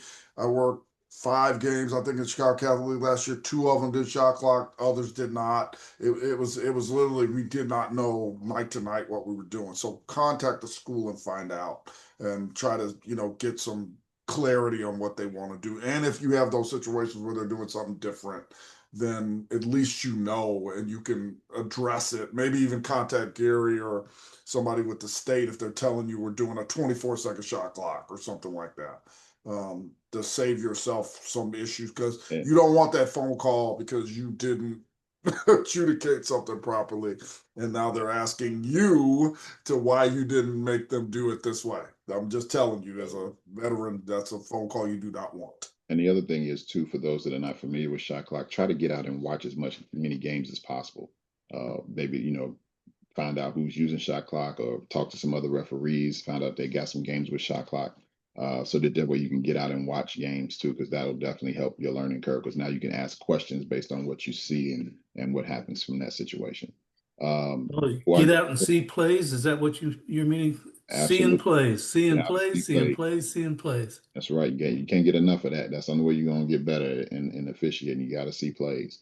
Before I call Dante and Jamila, Excel, you had a question. You said, can you explain the 20-second reset? Yes. Gary, you want to touch on that? Yeah, I think, first of all, I've always, in my college games and high school games, I always went by the philosophy of, in the back court, it was going to be a 35 reset. In the front court, it was going to be a 20-second reset. That's going to help you tremendously. Obviously, on a shot attempt that's missed and rebounded by the offense in the front, instead of the shot clock like last year resetting to 35, we're resetting to 20 this year. So a lot of, shot attempts, rebounds, so forth. Everything in the front court or in the shot attempts and so forth are going to be in the front court is going to be a 20-second reset instead of the 35. With the one exception, and that's if the ball rebounds off the rim and goes into the backcourt, recovered by the offense, then that is a 35-second reset and not a 20-second reset. And I think right now, with the experience level that we have, I think we need to just stop right there. If you can just remember 35 reset in the backcourt, 20-second in the front court, it's going to simplify your game for you. Agree, fellas? And let me say this too, guys. This is why I would go through a whole presentation about this, because there's a lot of little nuances to this. But just what Gary said, that's the basics of it. But there's other situations, and again, when the IHSA puts out the stuff, that will help us to know exactly what we're doing. So I can also reference that instead of just what I think is going to happen, even though I pretty much know what's going to happen or what's going to be presented. But there's a lot of nuance to this. And that's why the 20-second reset thing is something I think when they initially thought about it, the committee, they came up with something that they did it based off another level, but they didn't probably think of all the possibilities of this. And so I think what we thought more of, Jeff, is it's probably going to be a reality with across the state next year with the 20-second reset. Absolutely. So it's coming. We know it's coming. We're just not sure when for sure, but right. Absolutely. All right, Dante, then Jamila. Yeah, sorry about that. Yeah, so I've had a situation before where they want to do a 24, they want to do a shot clock, but they only have one clock. So if they don't have two clocks where both teams can see it, then we go without a shot clock. Am I correct? That is correct. That is correct. That's correct as of right now. They must have. So here's the thing, just real quick. If you saw the rules video, they touched on that briefly. Actually, I can probably share my screen real quick. Hold on, let me just do that. That'll probably be easier. This came from the IHSA rules video this year. So let me go back. Let's see here. All right, so here, the shot clock, full implementation for the 26-27 season. Again, 35-second shot clock for all varsity regular season regular season and state series contests. So that means for the 26-27 season, they will use it during the conference season as well as during the state tournament for shot clock. All right. The sub varsity contest will be continued to be determined by conferences and individual schools. So I can tell you now, CPS is not using shot clock this year, and probably maybe not for next year. Not sure yet, but I know there are a few schools that have purchased the shot clocks. They're just waiting to, get money to get them installed and things like that. But as far as conference play, CPS will not be using shot clock. Now, if they choose to do it during non-conference games, totally fine. They can do that if they choose to, if they have a shot clock, or if, a school decides to go to another school that has shot clock, but they have to be mounted on both backboards. And I'll cover that in just a second. Eric, you want to touch on this closely guarded? Because I know this has been a hot topic with the shot clock in the front court now, closely guarded count in the front court. Yes, okay. So we're in the front court and we have a shot clock game. And I'm pressuring you defensively, and you're holding the ball, you're holding a live ball, and I'm counting 5 seconds. If you don't advance the ball or get rid of the ball, it is a 5-second violation at that point. So that's not what. Now, here's where it's differentiates from last year. Last year they did it, they wouldn't let you have closely guarded on the dribble. They wouldn't let you have closely guarded on the dribble, and it kind of threw things out of whack because it was different than the college game. This year, we can guard, a dribbler can dribble the ball for 25, 30 seconds if he or she so desires. And there will not be a closely guarded violation. So basically they can, you can defend the dribbler, and the dribbler can dribble for however long he or she wants to before there's a violation. Absolutely. Correct. That's the clarity on that. Again, number 3, you see on here, shot clock placement in the primary gym. It must meet the NFHS guidelines and the NFHS rulebook, which basically states that the clocks must be mounted on the backboard securely and not obstructed by visual objects or anything in front of it or anything that could, block people's view of seeing the shot clock. That's in the primary gym. In the auxiliary gym, or the small gym, or whatever title they call their auxiliary gyms, the clock can be placed, if they can't place it on top of the backboard like they do in the main gym, it can be placed on the wall, but it must be at the height of the backboard or higher. Okay, it must be equivalent to the height of the backboard on that wall or higher. Correct. Okay, those are the only 2 options that you have based on the location of the primary versus auxiliary gym. That's all the IHSA is allowing us to do. Anything other than that, if you go to a gym and we're using shot clock and the clock's on the floor, not a legal game. Okay, the shot clock's on the score table, not a legal game. It has to be mounted. Okay, so now if it's a scrimmage game or whatever. But as far as an actual IHSA contest, they have to meet these requirements. Okay, so that's what they're asking for schools to comply with. Again, this is the 10-second visible count. Gary, you might want to touch on this. I think this was a touchy subject too for a lot of us. So you might want to talk about the 10-second visible backcourt count. Oh boy. Now this is a screenshot of what's in the IHSA rules video for everybody, for those that haven't watched it yet. So this is what the IHSA stated. This was part of the reason why we're trying to go back to them to say, hey, are you sure you really meant this? Because that conversation is going to take place. Right. What we are told that's going to happen is we want to have a visible 10-second count in the backcourt as the ball is coming up the floor. Now, sometimes my count may be faster than Jeff's, and Clarence's count might be faster than both me and Jeff.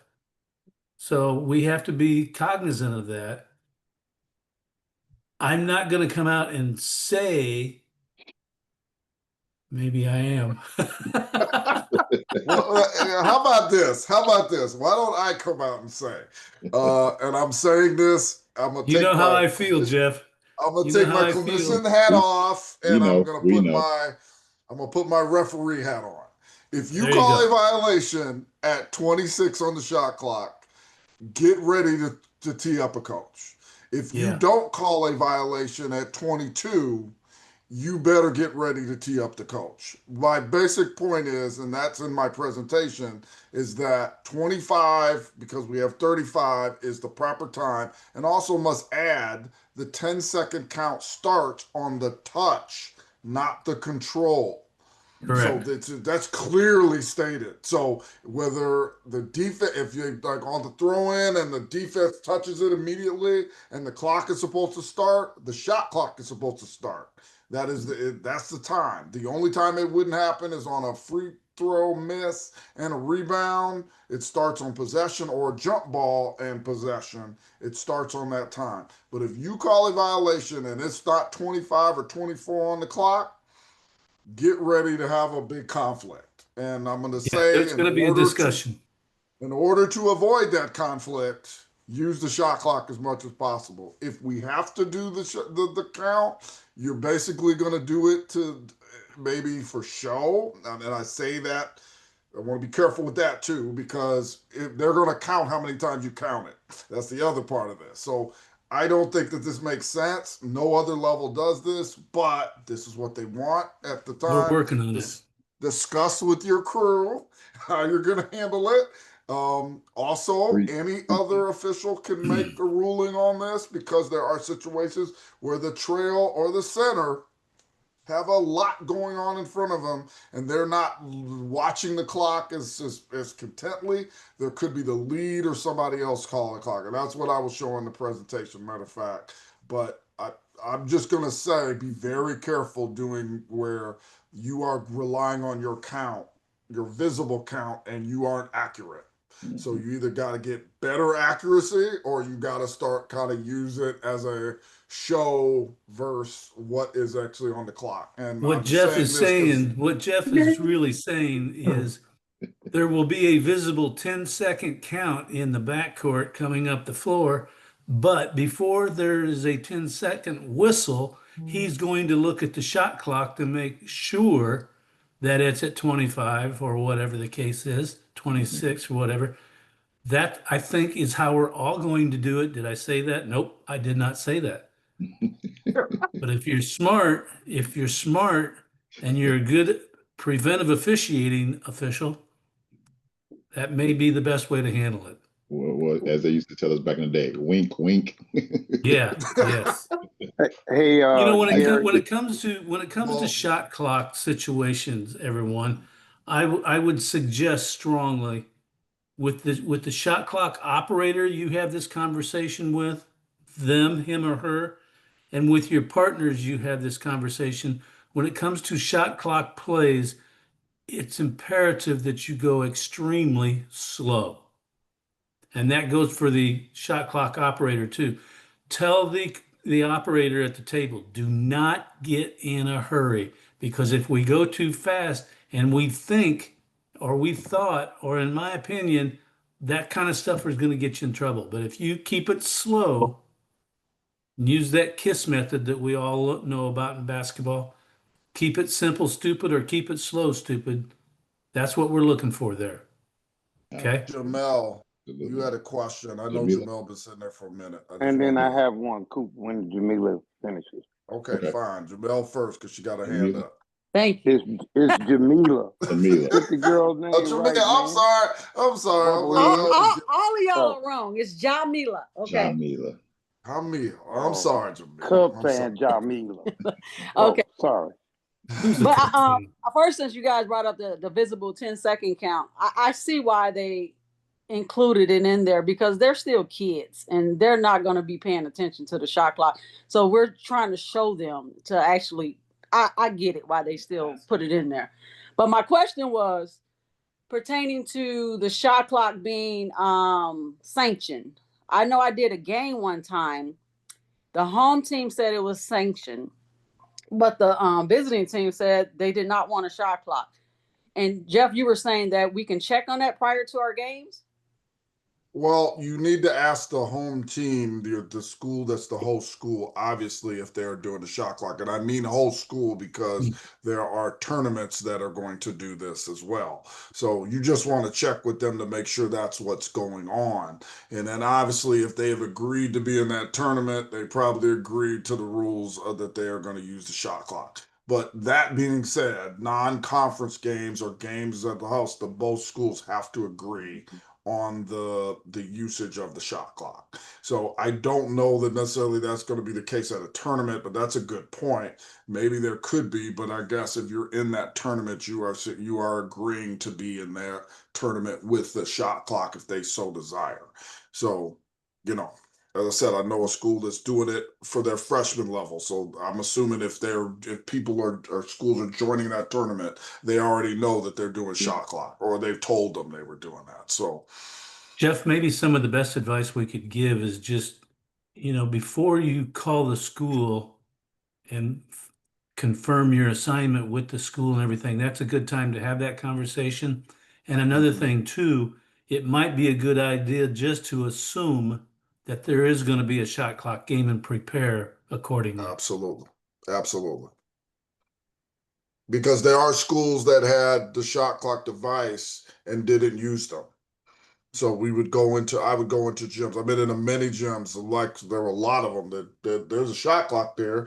You know, we're gonna have one, so it's a conversation you can have when you get to the school. But I say prepare before so that you can talk with your partners in the locker room about what we're gonna do and how we're gonna adjudicate it. So if I were to come across a situation like that, say for instance, I called and everything, the homeschool did say, yeah, we are sanctioned, but still again, the visiting team said no, they were not aware of the shot clock, and you know they didn't want it.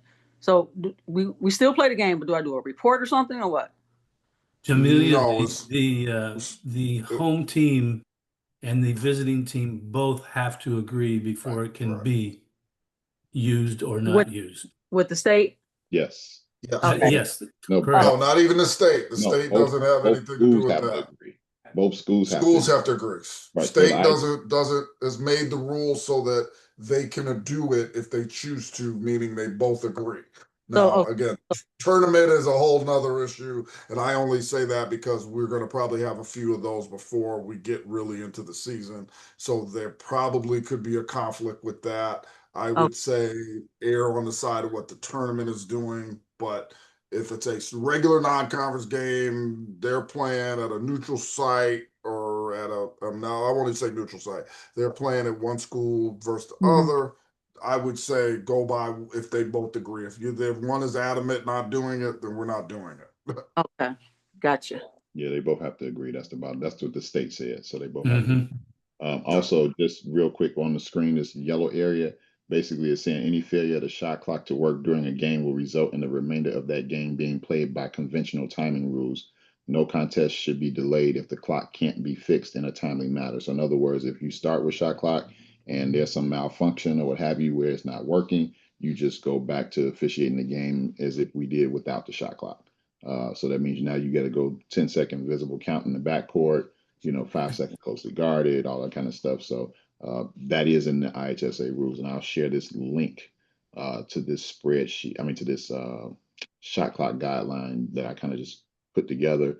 Again, it will get updated once we get more information from the IHSA, or I should say approval. But I'll share this with you guys so that you can kind of at least look over that information and get more familiar with the shot clock guidelines.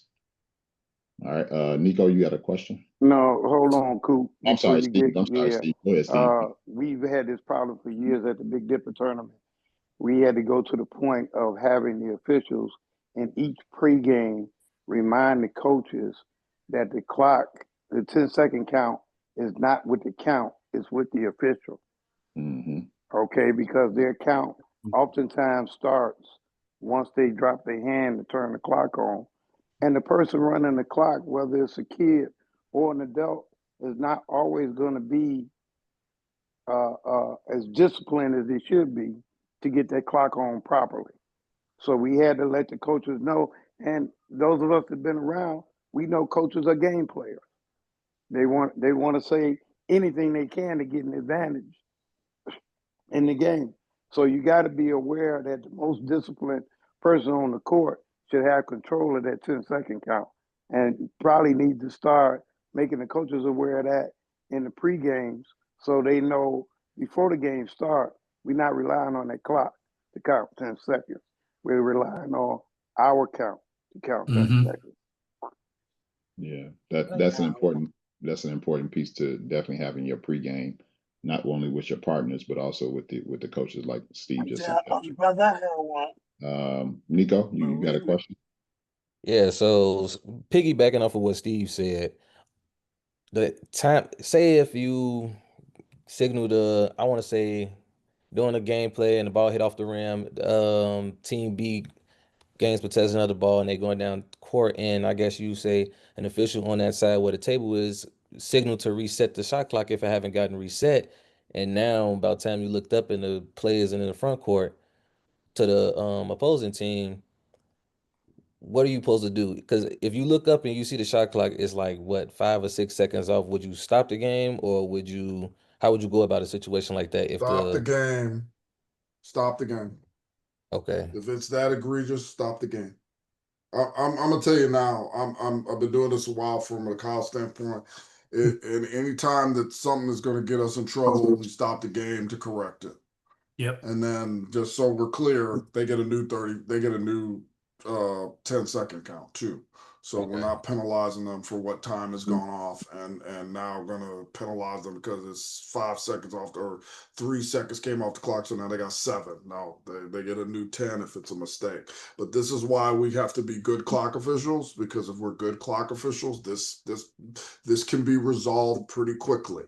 And there are times, and I'm just gonna be honest, there are times they might go a little quickly, and it doesn't matter because they get the ball across, there's no pressure. But then have a conversation with that shot clock operator like, hey, I need you to wait until the ball is possessed. I need you to wait until the ball is properly touched. I need you to wait until because I'll just say this. I had a game last Monday, that's why I was not here, where I had a shot clock. It was a JV college game, and we had a player that was on the varsity, I think, was given the shot clock. He was awful the first couple times because he would start it way too early. He didn't do 20 resets. It was like there was all kinds of stuff that was going wrong. And we just had to talk to him. And by middle of the game, he was a lot better, and it wasn't a real problem. Believe it or not, we're worried sometimes too much about how they run it. If we're on top of what we're on top of, it'll become easier, and they'll understand what it's going to do. And it's just like they're like us. They have a bunch of reps. They'll figure out what they're supposed to do, and by middle of the season, we won't have a problem. Because I'll say this. Even last year when I had the shot clock, we had a couple mistakes, and then basically they got acclimated to it, and it really wasn't a problem in most of my games after that. So,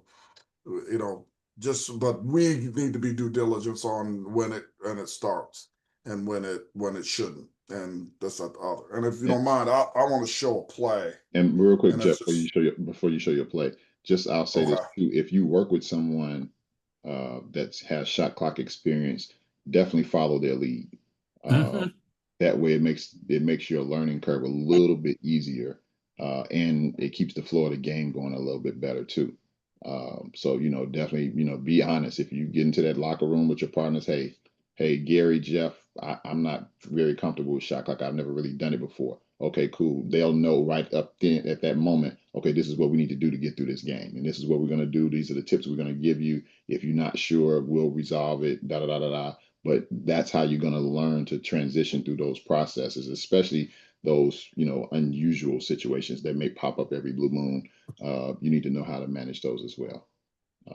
Dante, you had a question? Then Jeff. Yeah, so Jeff was saying something about the shot clock, the Nico's scenario. So even if that's a fast break, Jeff, you want us to stop that or let that play out? Now, if the ball settles, I understand us go ahead and stopping the game and making a correction. But typically, you wouldn't stop a break. I'll just say this: you have to use some common sense on what the situation is. If the clock immediacy is going to be an issue, then you need to change everything and stop it. If maybe a couple seconds here or there doesn't matter, then you can maybe play it out. But I can actually show. Now I'm glad you said that. I can show 2 situations of now real quick. You ready, Clarence? Yeah, go ahead. You got it. Let me show both of these situations because they're mess ups. Can you go full screen? Can you see the screen? Yeah, we're looking at the presenter's view on your PowerPoint. Can you go full screen? Oh, okay. Hold on. Okay, hold on. And while he's doing that, Charlene Shepard, I had to get off the call. She said thank you to everybody for participating. She really appreciated you guys being very attentive, and hopefully you guys got a lot out of her presentation tonight. Okay, let me show this first one. And the reason I'm showing this because this is a mistake. Make this very clear. This is 3:28 in the second half left. This is a college game. but this is why this is important for us to correct mistakes.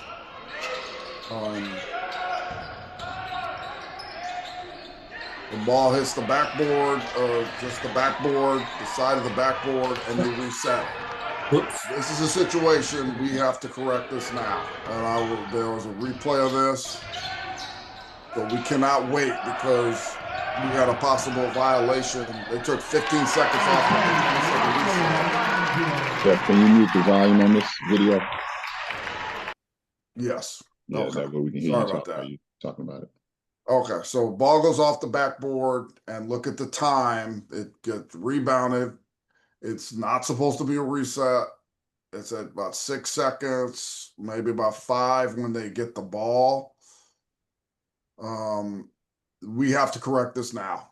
We cannot wait for that particular situation to be corrected. So Jeff, do me a favor real quick, since you're breaking this down. Can you explain to them so they can understand if it was a 2-person or 3-person crew, who should be able to make that call at that moment, and how to anybody on the court that sees the ball did not hit the rim or knows it did not hit the rim. This is not about the trail, the lead. This is whoever can see this. So in the situation, it's usually better for the official who sees the shot.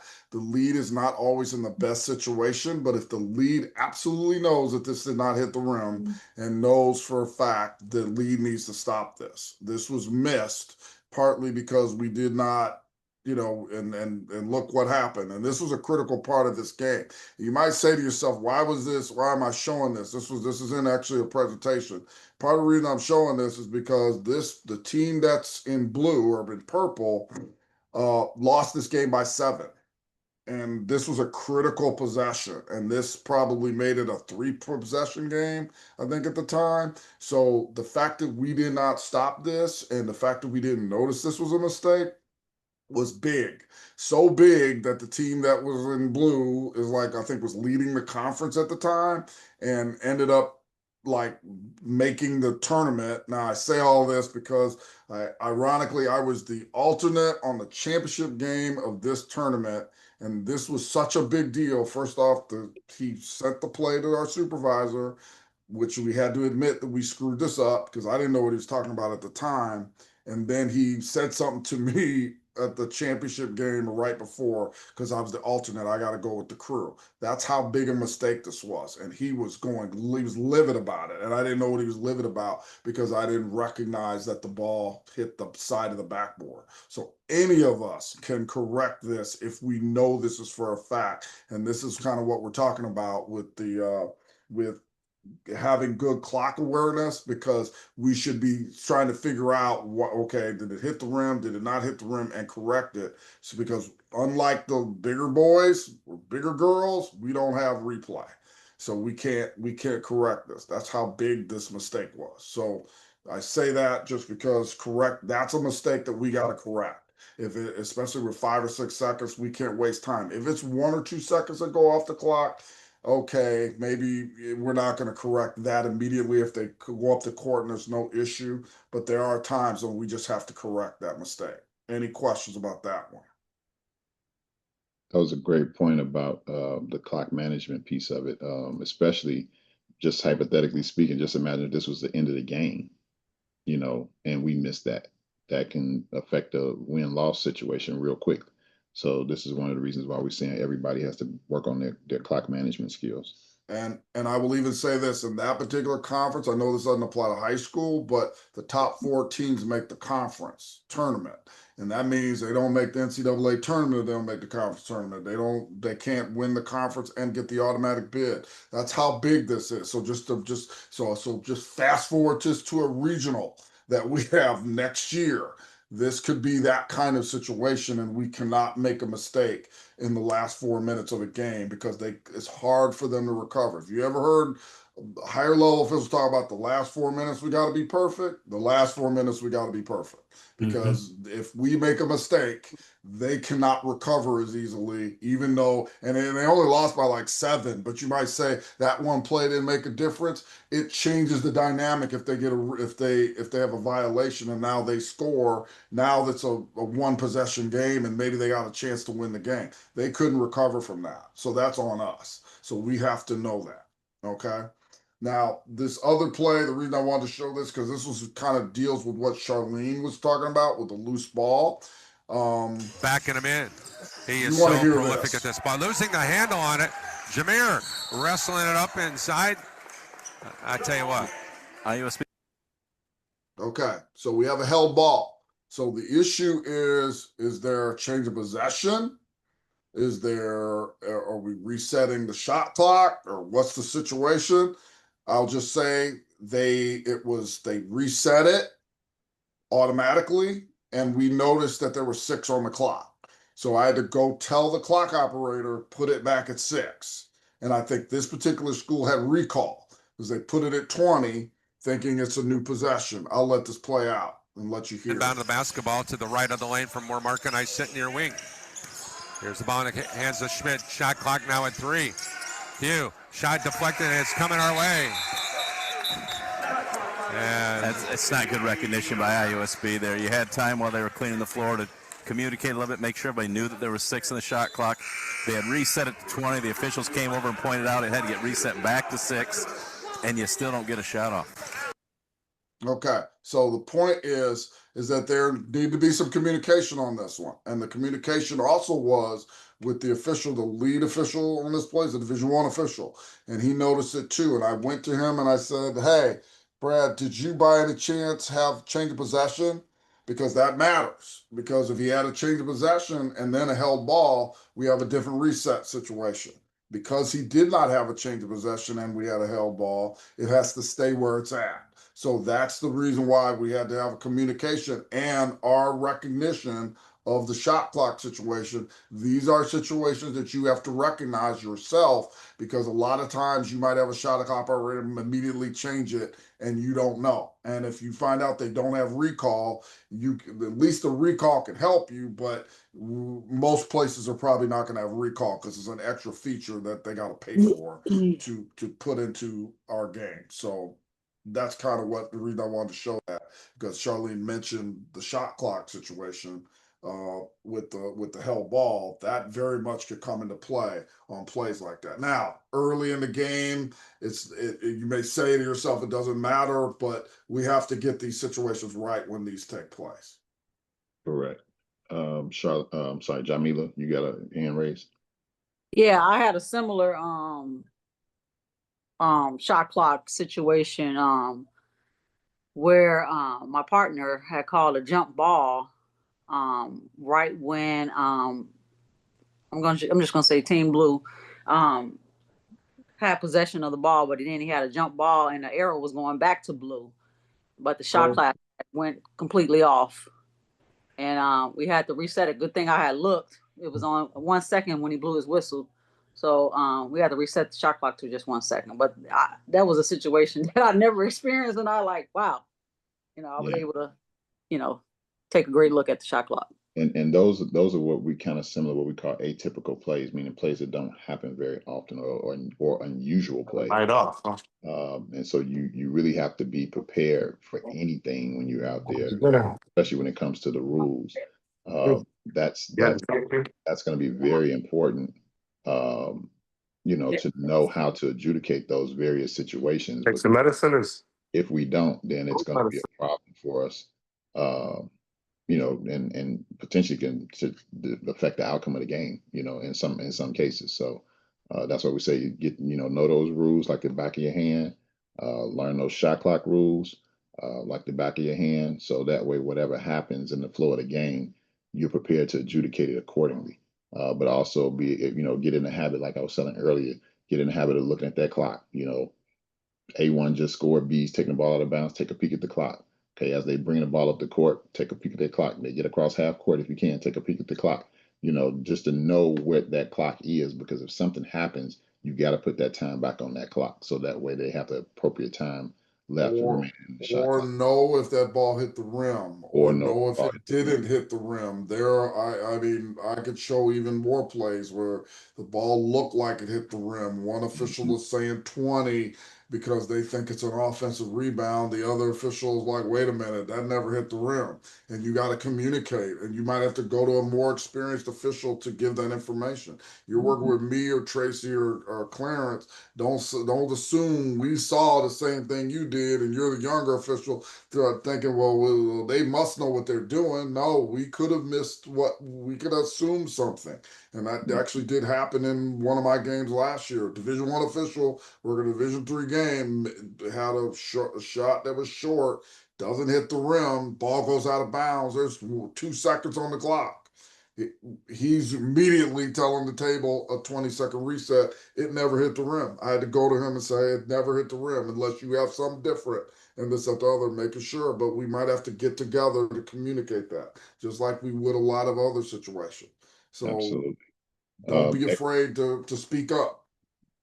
Edgar, you want to talk about your information you put in the chat, the question, if you're still on the call?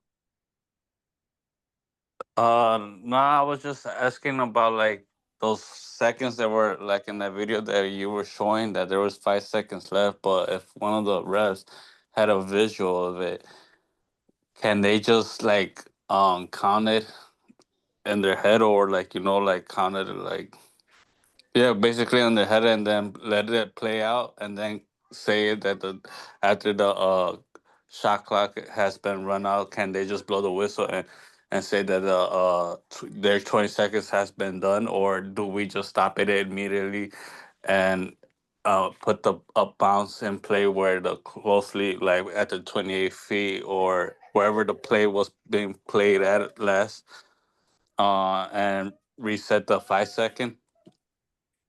I would say in that situation that I showed, you need to stop that immediately. Don't waste time, because then that's going to have another issue if you decide arbitrarily that, oh yeah, there was a violation, but there's only 15 on the clock. Right. And unless you know that there was not supposed to be a reset, you got to be very careful with that. I would stop any mistake that's about to cause a violation quickly. I would stop it immediately if I'm aware of that mistake, which I gotta know that that's a mistake. But if it's a couple seconds maybe to start the shot clock, that is something maybe we could correct down the line, depending on what the play happens, or if they go right to the basket or certain situations. Got to use a little bit of common sense, and honestly, we probably got to have a lot of these situations to happen to kind of tell you exactly what those situations are at the high school level. Yeah, you're welcome. Last one, we're going to talk. Johnny, you want to chime in? Just repeat your question so everybody can hear it, and then we're going to call it a night. Yeah. Also regarding that play, I was just wondering, is that something we should communicate to coaches if we have those atypical plays, and not everybody might be sure? Because I noticed the commentator was like, "Oh, they have all that time; they could have drew something up." Just similarly to like we let them know where after timeout where the spot is coming in, or whatever the case may be, or is that on them as coaches to just know what's on the shot clock? Well, I'll say this, with this being new for high school coaches specifically, let's just kind of focus with the high school. If most of these teams have probably never really played under shot clock, so there's going to be a learning curve, there.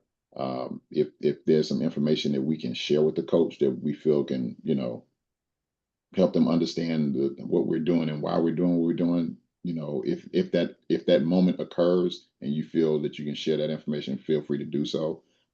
Same thing with the players, because again, this is still a learning process for a lot of kids because they've never really played with it on a consistent basis, or the coaches have never coached with it on a consistent basis. So me personally, that's what I would do. Gary, I don't know if you have anything you want to chime in, or what you would like the officials to do in a situation like that. Well, let me understand this quickly, John. Are you talking about in the moment? Yeah, I was talking about in the moment specifically. Okay, I'm sorry. Go ahead. Okay. Yeah, in the moment, communicate anything. That we do this every level. Communication is never a bad thing. So if you know that the shot clock was not supposed to be reset or whatever, tell everybody that everybody can hear you. Guys, there's 6 seconds on the shot clock. Guys, there's 5 seconds on the shot clock. Guys, there's 10 seconds on the shot clock. Ball never hit the rim. Anything you can do to communicate to make it so that everybody understands what happened is no different than if you have an out of bounds or a foul or whatever, where there's some type of confusion and you need to make it clear, communicate that information. But to also, everyone. and I'll say this too, and Jeff did a great job in that video of going to the table to make sure that the table is aware. Even though they're putting that time back on that clock, let the table know, because typically if the coaches want to know, they're going to watch Jeff as he's going to that table. They're going to listen to see what Jeff is going to say to the table. That way they'll know what the situation is. You can't have too much communication. Correct. If that means for the entire crew to come together for a discussion and sort it out, do it. It gives you guys a lot more credibility. It gives the call a little bit more credibility because we're trying to get it correct. And of course, don't take your eyes off the players, but do come together. I mean, it's like the monitor situation at the college level. You're going to have 2 officials go over and look at the monitor, and then one official is going to walk away, and the third one is going to get involved in it. So you have 3 people that have communicated on it and coming out with a decision. Treat it the same way on a shot clock situation. Slow it all down, come together, and do what you got to do to get it right. Absolutely. Absolutely. So with that being said, we're going to call it a night. For those that want to stick around and get some more questions answered, we'll stick and stay for a little bit. But thank you guys for being on the call. Next week, we'll be picking back up with Charlene is offered to do another training for us next week. And that topic is called Big Moments, Little Details. Big moments, little details. Trust and believe you don't want to miss next week's training. So definitely come back next week, same time, 7 o'clock. You can invite any other officials that want to come on and take some notes and learn and get better, because again, this is all to help everybody get better for the upcoming season. All right. So thanks again, everybody, and we'll see you next week. But again, thanks, Clarence. Thanks, Jeff. Appreciate you. Tracy. Good job as usual. Thank you. Appreciate you. And we'll stick a stay again if anybody got any questions.